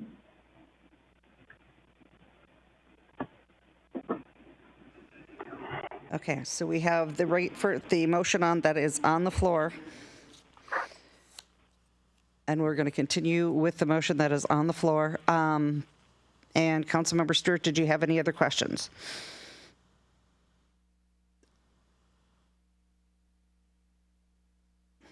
No, Mayor, that's all. Thank you. Councilmember Gamblin. Yeah, thank you, Madam Mayor. Rita, thanks for your hard work on this. I think this gives us a really good ability to have an impact. Last year, I remember at some point there was discussion that how come we're not spending all of these care dollars all at once and get them out the door. And I think it's proved really a lot of forethought that this has gone on a lot further. We've stretched this money. We've been able to help these organizations through the long run. Excellent example of why we should stretch these dollars a little bit is Our emergency manager, Andrew Stevens, coming up and looking to put a program together on vaccinations that may be able to pull on some of these dollars too. So I think it's a really good idea. We're helping as much as we can, and we're looking in to do this in the long run to make sure we can help again and again if we need to do that. So I support the motion. Councilmember Ross? Yeah, I'd like to add a comment. I'm on the Joint Recommendations Committee, and for CDBG grant, they do present the total need, and quite often, and more often than not, the project is supported by multiple funding sources. So, and Mike mentioned other service areas, but in addition to that, there's other funding sources to these projects. So we're not getting the total book on each of these groups. So I think I like the allocation decisions that are made, and I support it. Okay, and I just wanted to add that I know that Rita did a lot of time and calls to come up with these numbers. So I know she personally talked to each one of them to find out what they needed and what they needed to get back, if like for the seniors, knowing what they needed to get back into their office and that sort of thing. So that's why I support what's written, because I know she talked to them to see exactly what was needed. So I will be supporting this. Okay, so with no other questions, then we have a motion on the floor. And any other discussion? Okay, all those in favor say aye. Aye. Aye. Aye. Aye. Opposed? Aye. Okay, hearing no opposition. Okay, hearing no opposition, passes. Great, thank you. Okay, moving on to the... Good evening, everyone. Yay, thank you, Rita. Okay. Madam Mayor, it's 11:57. Just be aware of the time. Need to extend again.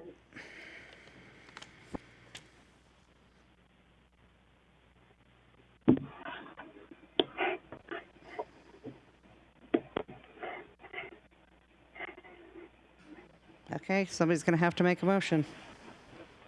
I move we extended 12:30. Second. Discussion? I'll discuss. Ugh. Okay. All right. Aye. All those in favor say aye. Aye. Aye. Opposed? No. Okay. Okay, so next up we have got the vacancy, city council member vacancy selection, and that is going to be Ms. Lita. Good evening, Mayor and City Council members. Lita Hashi, City Clerk speaking. On January 19th, at the regular City Council meeting, Council Member Jason Ritchie resigned from his position effective immediately. His term will expire on December 31st, 2021. It will be up to Council to decide on the process to select a new City Council member. This will be a temporary appointment and does not take the place of filing for candidacy. Per state law, Council will have 90 days to make the appointment. In order to be eligible for a City Council seat, a person must be a registered voter of the city at the time of submitting his or her application and have been a resident of the city for at least 1 year. I have emailed the Council some information obtained from other cities on their policies and procedures they use to fill vacancies. Tonight, we are looking for direction from the Council for the desired process for filling the vacant seat. I will now turn it over to the Mayor.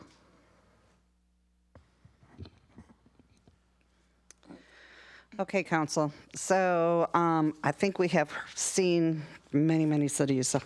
I think that there was a list of ones that Lita sent out, and I know Deputy Mayor sent some out. And so I believe we've seen probably 5 or 6 cities. So I'm going to start this off with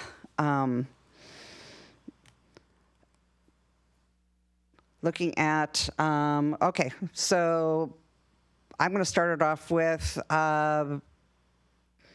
input. Okay, guys, who wants to start this? Who wants to start this off with what we're going to do?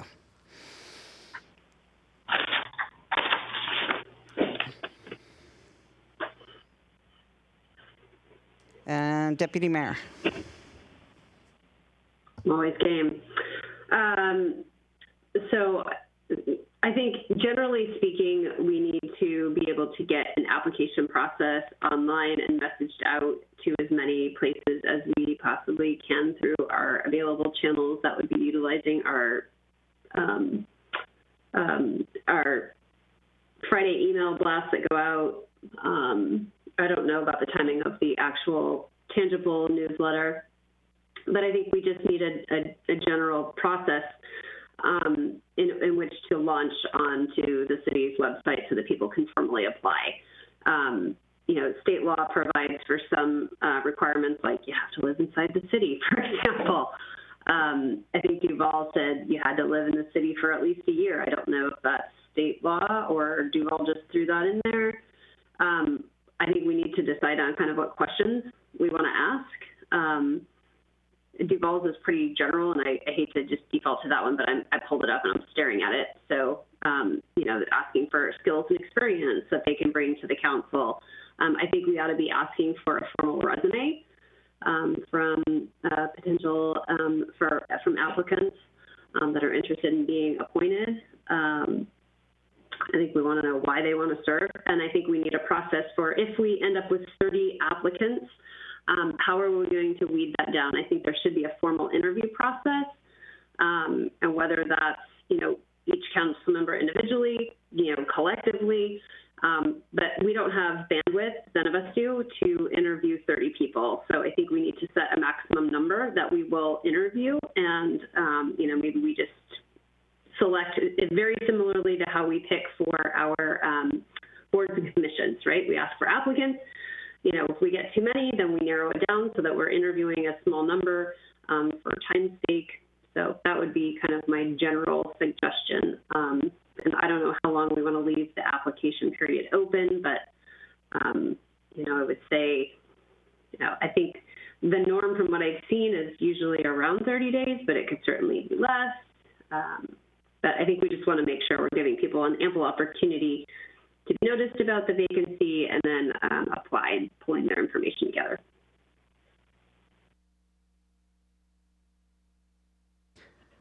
Councilmember Treen.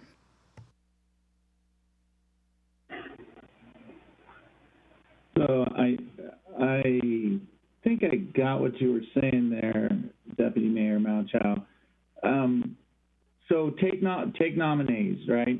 So I think there are several people. There are people who already know that the seat is empty.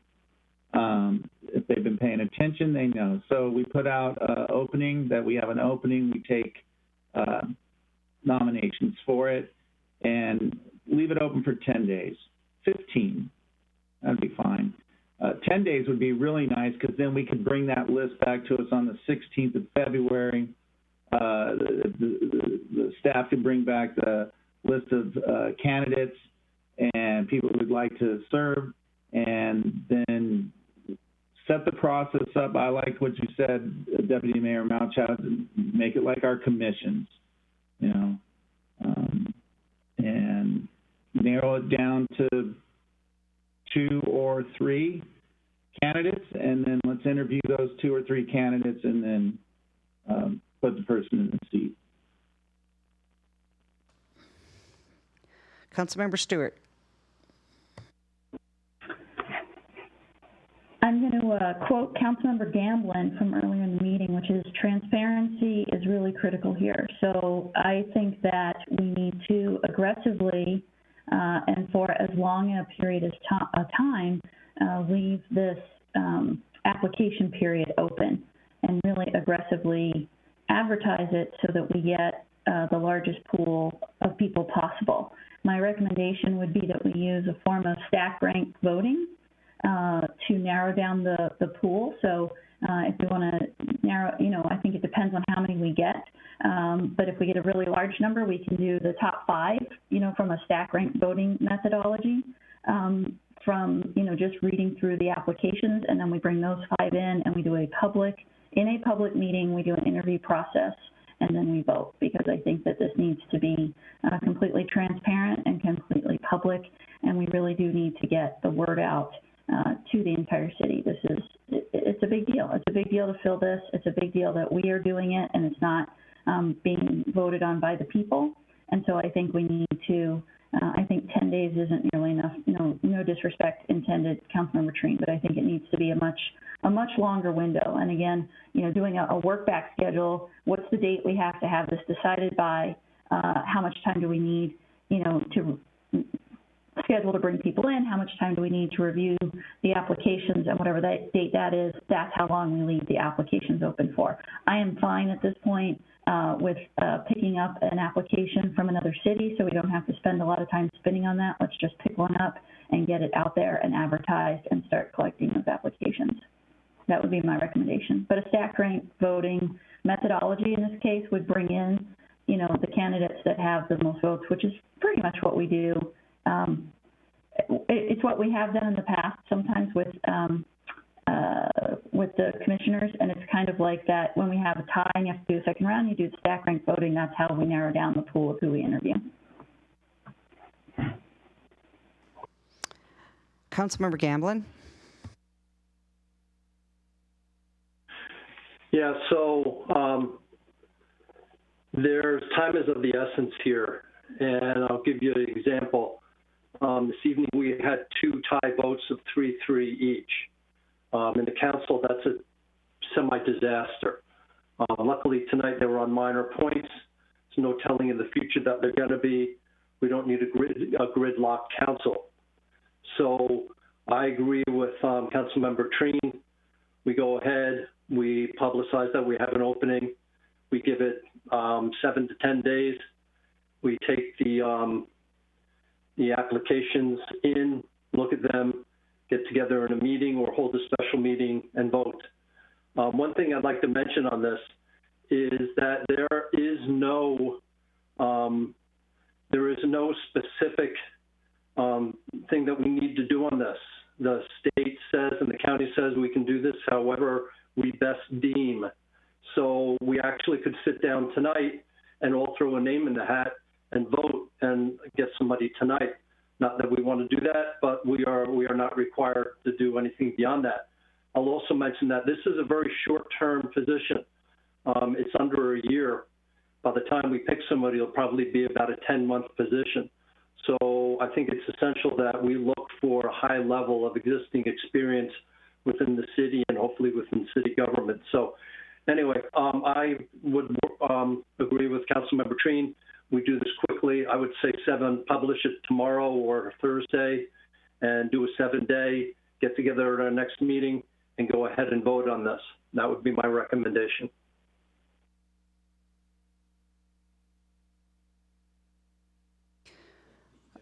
Okay. I think I pulled up Lacey because I think Lacey was the one here who was sent to me from AWC. And so I've seen stuff anywhere from 10 days, meaning 14 days, so 10 working days, up to 21 days, up to a month. So I think anywhere between, the 10 working days, 2 weeks, I think 30 days is too long. I don't know about anybody else, but I've had tons of phone calls, so I don't think you're going to have a lack of people putting stuff in. I think you're going to have plenty. So I think somewhere in between that 2 weeks and 4 weeks is probably fine. Yeah, but I do think we have to make sure we've got it out on the internet and we've done a good job in advertising it out there. But I don't think you're going to have a lack of people. I've just had a ton of people call already. Councilmember Ross.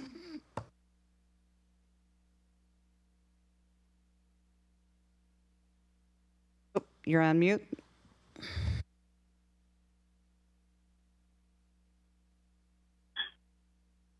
First of all, as far as format, I think we need to get post it Thursday, no later than Thursday. I think we need to use one of our city's pro formas. I like Duval. Mayor Moran, you mentioned Lacey. If that's a good one, I haven't seen that one yet. But let's pick one or the other. Look at it as a council tonight. Just spend a few minutes if there's any additional questions or you want to ask or modify questions. Let's do that. But let's get that. I think they mentioned the minimum requirements that we can use for the city, and one references municipal code references, so we can adapt that. Staff can help us with that. But let's do that tonight. Get that out, get that done. Then when it comes to duration or period of opening, the application notification, I was not aware that it was 10 business days. I was thinking 10 days in my mind if we posted on the 16th and returned by the 26th. We wouldn't be ready on the 26th to review it. I think that would be a heavy lift for that meeting with other agenda items. I think that would force us into a special meeting dedicated to this, maybe the 28th, Thursday. That's one option. If the council's collectively uncomfortable with that short of 10 calendar day application period, and Mayor Moran mentioned that there's a lot of people knocking on the doors. We've all received phone calls too. I think we got mostly interested people looking at this and are ready to apply. If we don't make our application too onerous and then accompany it with a resume, I think it should be easy for the applicants to get it out within a short period of time. So I'm kind of leaning towards post the 16th, return by the 26th, and special meeting on the 28th to review it. So we're dedicated and focused on making the selection.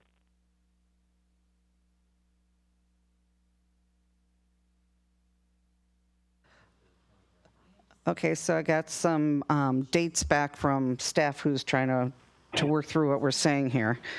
And if we, hang on. All right. Mayor, members of council, talking with staff, once the clerk has those names, they need to be sent to King County, and they have to all be verified as registered voters. And then it's their verification about residency for at least a year by the time of appointment. So we're not sure how long that process would take, but you have to keep that in mind.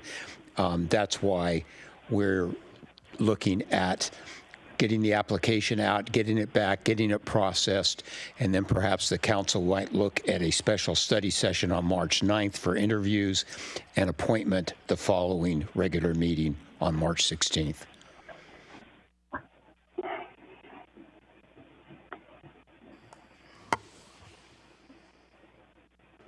Okay, did council hear those days? Okay. Yeah, I have a question though. Don't we have 90 days from the time that he resigns? That's correct. The memo I sent out and the one that Lita put out. What would that be? The memo. That would be April 19th. It's April 19th. We said, I was trying to say that we sent a couple of those out on that April 19th. Understood. I'm sorry. It's late. It's very late. Please forgive my inability to remember the dates. So April 19th. So I guess I'm still curious why we wouldn't, Deputy Mayor Malchow suggested a 30-day notification period or application period. I'm not sure why we're trying to get this done by the first week of March if we have until the middle of April. I'm not saying we drag our feet and bump up against any deadlines. I think we have plenty of time to get it done by April 19th without shortchanging the notification period so that people have an opportunity to find out and apply. Like, when is our next newsletter cycle so we could get this potentially in a newsletter so that it isn't just going out on social media, right? And there are other ways to get this communicated to the community. Well, part of our social media reach out would be to get it in the e-news. So we'll transmit that to Celia tomorrow. When is when is the next paper newsletter going out? It goes out weekly. The paper newsletter. I don't know. Coordinate it with the one in the mail. The coordinating with the printed newspaper requires a lot more lead time, but we'll check into it. When does the printed newsletter go out next? That's what I was just referring to. I don't know, and it takes a lot more lead time and finding the column space, so we'll have to check on that and get back to you hopefully tomorrow. And you want to leave yourself a minute or two at the end? Sure. So the end of March, if you wanted to leave yourself a meeting or two, if I look at the long-term calendar in April, we have 2 meetings before the 19th. We have the 6th and the 13th. So we certainly have plenty of time to do this in March, or just, do the interviews in March and do the decision on April 6th if we needed to. And that still leaves us 13 days if we can't decide on the 6th. And I think the argument of, we could have a split council, I think that the things we split on tonight were like changing the agenda. I mean, generally, it's, even when Jason was here, it was generally 7-2. I don't think we're going to have a lot of votes where we have a split council. So I think that that's a false sort of need to rush this. I think we should select somebody and put it out there and let people apply. What are we afraid of? I don't think anybody's afraid of anything. Really I think people don't want to apply.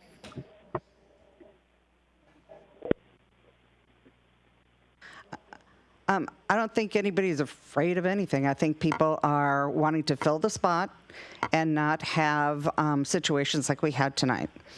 And Councilmember Gamblin, I see that you had a comment. No, I think I'm next, actually. Okay. Further back up in the queue. Thanks. So I wrote down March 9th for interviews and March 16th potentially. Is that what our city manager just stated? Yeah, that's what came back from staff. Okay. I think that's amenable. I mean, I appreciate what Councilmember Stewart is saying. I don't want to be dismissive of your concerns about getting it out, but in listening to some of my fellow council members, they make a good point. The fact is that I think we're already 2 weeks deep into this. Anybody who can actually jump into this role, and it can't be a, hey, I got to get myself up to speed kind of person, at least not from my vantage point. We have a lot going on in the city. Somebody's got to be able to jump in. And that somebody already knows that this seat is vacant. We just have to be able to produce the method to which those people who are aware and might be interested can plug themselves in. I'm certainly amenable to this March timeframe that the city manager threw out. I think the county is an unknown, so I think trying to press this forward too fast is not wise. And I also think the optics on pressing it forward too fast is not good. I think we do need to be mindful of making sure that anybody who has not watched our council meetings or has been off social media or has not looked at our city's information might be unaware that we have a vacancy. I think most people know that there's a vacancy, to be fair, but we also have to be mindful of people's time and being able to apply. So the other concern, and I think this is, could potentially be an issue, and why we want to build some additional time in our favor, is that if we start splitting votes on the appointment itself, remember that when you make a motion and it splits 3-3, the motion fails. So to have repeated failed motions because we cannot come to a consensus on a particular candidate, I think that's worth building in a little bit of extra room, and I think there's still enough time to alert the public. And again, anybody who watches our council meetings who is would be interested in this seat is already aware. We just need to provide them the venue to do that, to apply.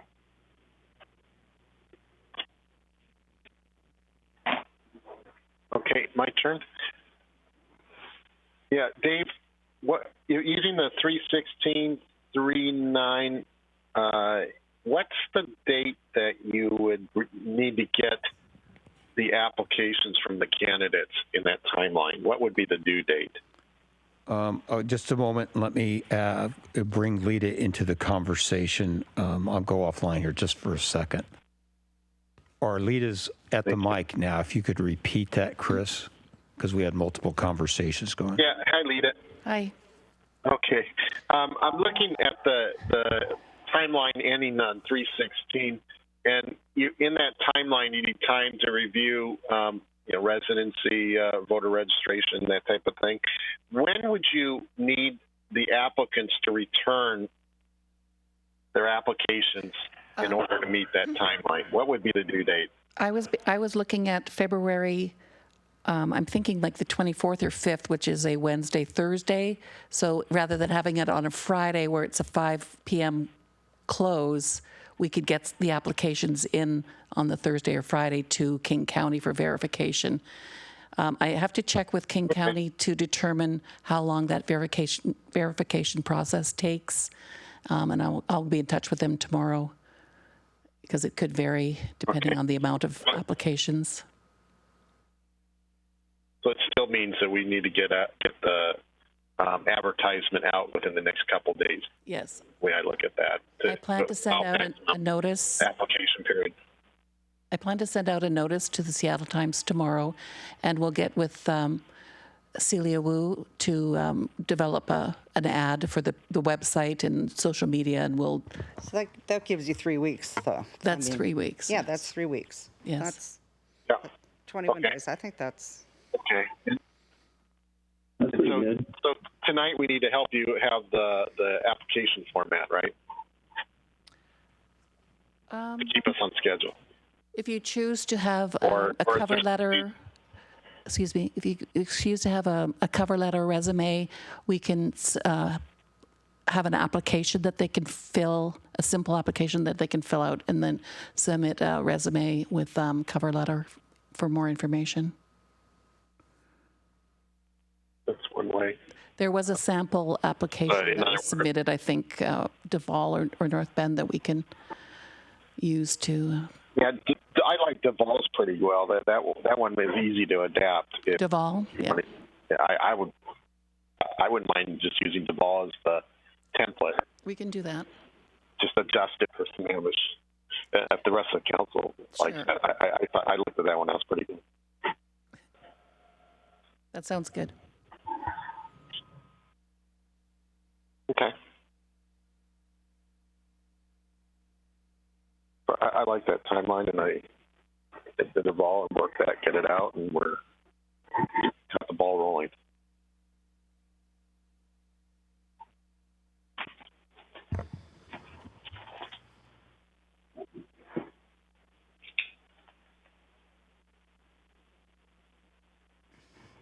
Okay, Councilmember Treen. Yeah, so I apologize for maybe a little misinformation there. When I said 10 days, I was thinking 10 business days, so 2 weeks. But I'm with you, Chris. 21 days sounds great. Gives everybody enough time to get their information in, go with the Duval application form, and then depending on, I think the city manager and Lita would have to have some flexibility there for bringing it back to the council on the agenda, depending on how King County gets their work done to verify, and let's go from there. And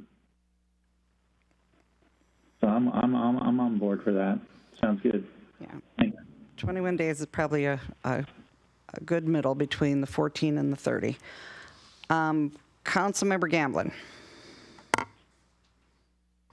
Yeah, so just so I'm clear on this, city manager, if the applications are submitted to King County on the 24th, assuming they take a week to turn it around, during that week, we could also be looking at the specific resumes from the applicants also, I assume, correct? Yeah, there wouldn't be any harm in that. I mean, you assumed that all of them were going to be registered voters and that they're all going to meet the residency, but if one falls out, then maybe you read one too many applications. That's the worst that could happen. Okay. That sounds good. So based on that, if we had the application by the 24th and the resumes by the 24th, would 2 weeks be sufficient? When is our next meeting after, say, the 3rd of March? When is our next meeting after that? It would be March 9th, the study session. They're the 2nd, the 9th. Yeah, we have March 2nd, March 9th, and March 16th. Okay. I'm just looking for a tentative time to tentatively put this on a meeting so that we don't have too many more meetings where we have an inability to make decisions. So I would suggest to the council that we look at the March 9th meeting as a meeting where we discuss and vote to try to get a 7th member in here. We're discussing, try to vote. Yeah. You know, and that, yeah. Lita? For the March 9th would be candidate interviews. And you would have narrowed it down to the 2 or 3. And then the following meeting, March 16th, could be the selection of the finalist through an executive session, and then a final vote, public vote. Unless you did want to do it all in one meeting, it would. And we would have public interviews, right? Yes. Yes. Okay.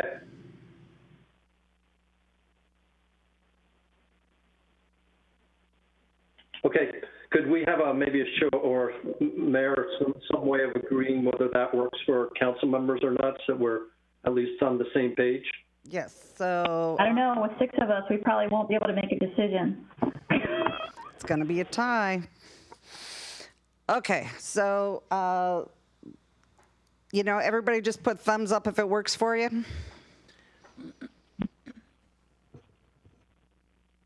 Okay. That's the tentative schedule then. All right. Thank you. Good job, council. Not done yet. I'm shocked that we were able to come to consensus with an even number. All right, let's go. Okay, so the next. Karen, you still got people?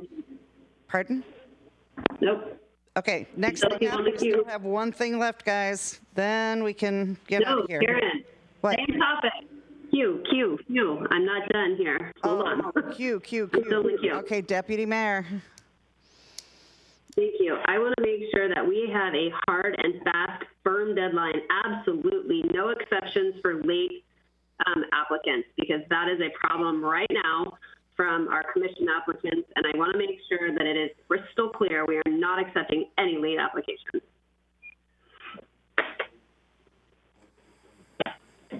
24th by 5 Are we okay with that? Yep, she said 24th by 5 p.m. There you go. No exceptions. Yep. No Thank you. exception.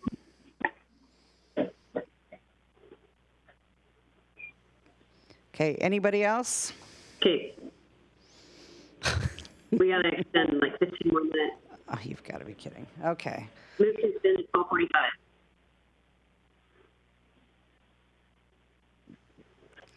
Is anybody going to second her motion? Second. Thank you. Might as well get it done. We're already awake. It's late. Let's just get it done. It's one last thing. All right. Okay, moving on. And the last thing on this part of the agenda is the external committee appointments. Did anybody have things they wanted to switch around? This should go relatively quickly. Is Chris Roth willing to take the lead on a regional coalition of housing liaison for Mr. Ritchie? We go on the chat. Yeah. I haven't seen that even meeting scheduled this year, last several months. So I don't know. I don't know how often they meet or. It me go through. Okay. So is there someone else interested in that one? You know what, Lita, can you get us some information on that Arch Committee? Because we don't even know when it meets, or Mike, can you get us?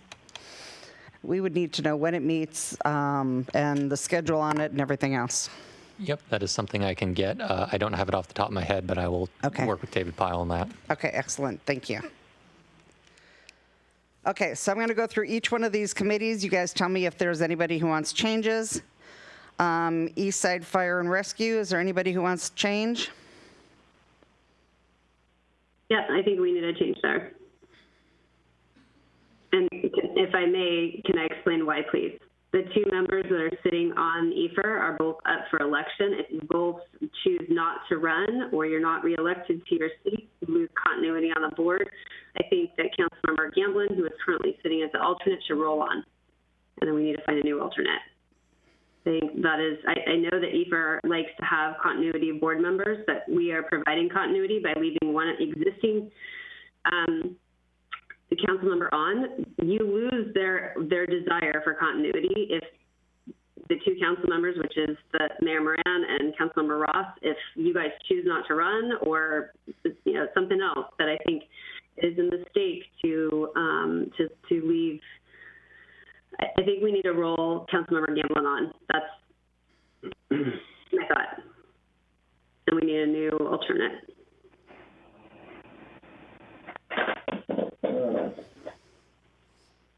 If I may, Deputy Mayor, I appreciate your thinking there, but as the alternate, Councilmember Gamblin can certainly attend all of the meetings and even, participate in the conversation. He just can't vote. So I'm not sure that by being an alternate, he loses any of the continuity. I don't know that he goes to them all and he can speak for himself, but you actually can't participate as an alternate unless you're sitting up at the table. Well, he can still attend all of the meetings. I'm not saying that he has or that he has to, but in terms of the desire for continuity, he is more than welcome to attend. I think it's wise to roll people on and off of these. That way, more council members get to serve in that role as well. But I do think it provides for a little bit more stability if one of the voting members that gets to participate in executive session, for example, because as an alternate, you don't go to executive session. I know this from being the alternate, you don't go. I think there's some value for alternating council members on. I mean, ultimately, it's up to the council's desire. I just think it's a wise move. Okay, the only other thing I'll throw in there is I'd like to hear from Mayor Moran and Councilmember Ross on their feelings on it, since they're the ones that are currently serving. Well, I can speak to what I think, and Chief and Ian Ifnar has made it very clear they like the continuity. And I am now the chair of FAC, but you don't get to be like the chair of FAC, or you don't get to be like the chair for PIC or whatever without spending some time in those positions. So if you're not going to have somebody who's going to be, whether it be for continuity or years there, then you're not going to have, somebody who's going to be chair for PIC, or you're not going to have somebody who's chair for FAC. You're not going to have somebody who's going to be, you're not going to have anybody who's going to be in those spots. And so I think that's a mistake, because that is no longer then a benefit for the city. But that's my opinion.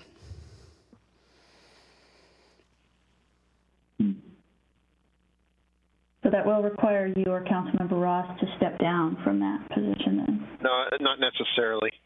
I think Mayor Moran expressed it well. In fact, leadership positions on those in EFR is important. I can't underestimate that. Right now, I think Mayor Moran's on the cusp of being at least vice chair of the entire board, and certainly I think has the respect of that committee to get into that leadership position, if not sooner than later. I'm going into my second year, and I think this is one board that I do very much enjoy and would like to continue.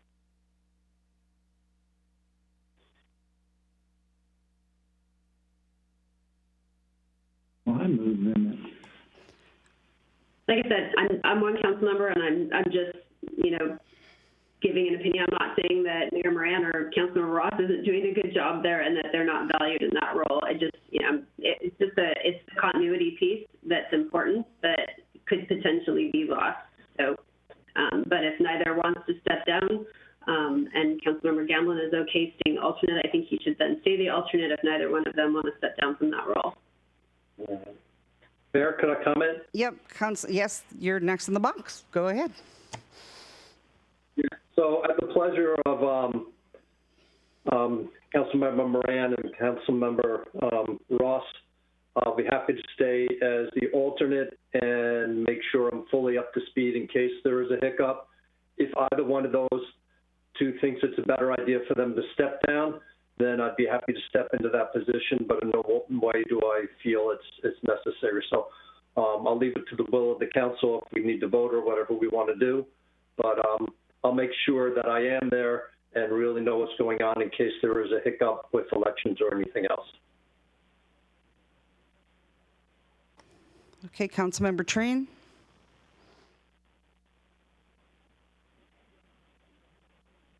I move that we accept the 2021 non-SCA committee appointments minus the Regional Coalition of Housing Liaison, which would just remove Jason Ritchie until we find out otherwise.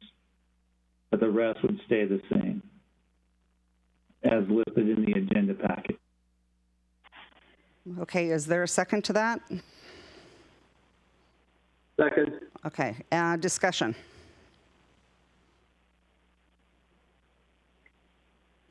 Yeah, I think I'm in there first for discussion, Karen. Yep. I might suggest that we not pass them as is. Well, we will have a new council member, and I think we might want to carve out one additional spot. Councilmember Ross has 5 different places he's on there. He's spread pretty thin, so I might suggest Councilmember Ross say, hey, I want to give up this and leave that as another potential blank for a new council member to step into. Councilmember Ross, Kokanee Work Group. I don't know if that's one that you normally attend as the main person, but I'd be happy to step into that main person. I'm the alternate right now, and then maybe we leave that alternate spot on the Kokanee Work Group open for the new council member. Just one suggestion. I'm with you. I'm with you.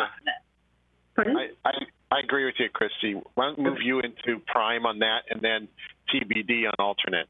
Okay, so then I'd like to make that amendment that we remove Councilmember Ross from the Kokanee Work Group. I'll move into that slot, and then we'll leave the alternate open for the new council member. And I just want to make a little bit of a notation adjustment on the FAC, or the Finance Administrative Committee. Chris Ross is an alternate. I'm not a member. I'm an alternate to that committee. Okay. So I have an amendment, but I don't know if there's a second on it. I'll second that. Okay, we have a first and a second with that amendment. Any discussion on that amendment? Okay. All in favor of that amendment, say aye. Aye. Okay. I'm just going to separate them out because I don't know what else is coming here. Is there anything else? Yeah, I'd like to make another amendment. I don't think we should leave Arch empty, so I think we can make a call on that. My first question would be, Councilmember Ross, did you want to step up into that, or are we looking for 2 new people on that one? Are you interested? I would first tip my hat to Councilmember Treen because I don't see his name on here first before I would do that. But I'd be happy to remain alternate if someone else is interested. Because again, that'd be great. That'd be a good one for Councilmember Treen. He doesn't have a first up on one. Yeah. I'm happy to do it if Councilmember Treen doesn't want it, but I would like to give him first option. Thank you. Option of first refusal. Thank you, Councilmember Stewart. I'll pass. I'd like for you to have that role, please. Anyone else want it? I'm happy to do it, but I don't want to. Yeah, you know what? I'm happy to split meetings and stuff with you, so I'll go as a backup on that one with you, council member. But yeah, you can have that one, but I'm happy to back you up on that one. All right. Well, I'll second Councilmember Stewart's amendment then. Yep. No, well, I'm not sure I nominated myself, but okay, sure. Okay. Well, he unnominated himself, so. So we've got Councilmember Stewart going on to Arch as the main person, and then she's going to be the alternate? No. Councilmember Ross is going to be the alternate. Oh, you said you wanted to be alternate, Karen, so. Oh, yeah, well, yeah, I would if you don't want it anymore. Well, I don't phrase it that way. All right. All right, I'll be the alternate on that one. Participate in that one. Okay, so. There you go, thank you. Yes, I'll be the alt on that one. We should have just gone committee by committee because now we have so many amendments. I think we just have the two, right? Okay, so. I don't know. Yeah. So there you go. So that is, I guess that's still up for a vote. Okay, so that's her amendment. All those in favor say aye. Aye. Yeah, any noes? Or you're going to get the committee? Huh? No? Okay.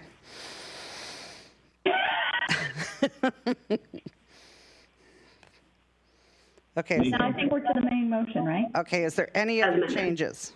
Yep. We've got Arch taken care of, East Side Fire and Rescue.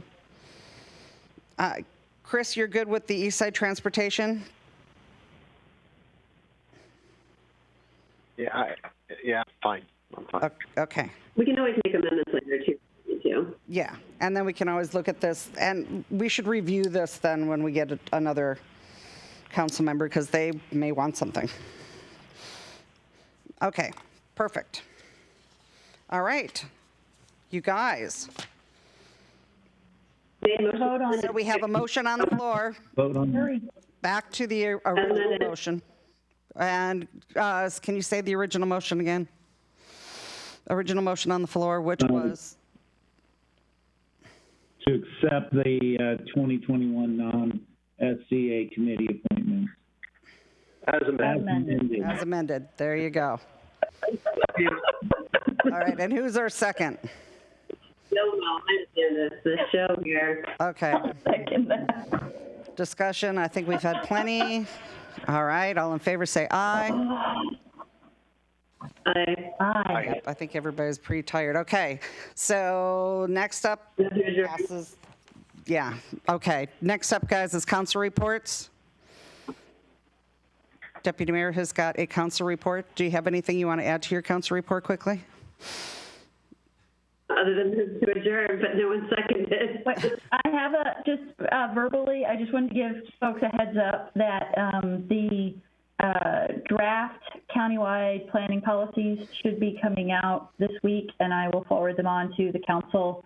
They had a red line version last week. We had a work group, but there was going to be another meeting of the joint affordable housing task force, and so more changes were coming, so they were going to get us a new version out.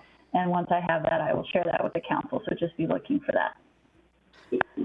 Okay, the last thing we had is we were supposed to have, we've got the committee that is supposed to be working with the city manager for one last time gathering so you can work with him before he comes back to the council. What? Oh. What is that? Yes, he's on his review. Yes, he's talking to me here. So, but you're down to 2 on that committee. Do you want me to join that committee so you guys can finish your work and we can get that? Okay, so let's try to have that back here in 2 weeks. We need to get that finished. Okay, so we're going to have everything reviewed and the city manager's review back here in 2 weeks so the council can finish up the city manager's review so that is completed. Okay. Mayor, does that meet our deadlines that we? No, but we're way past the deadline. It was supposed to be today.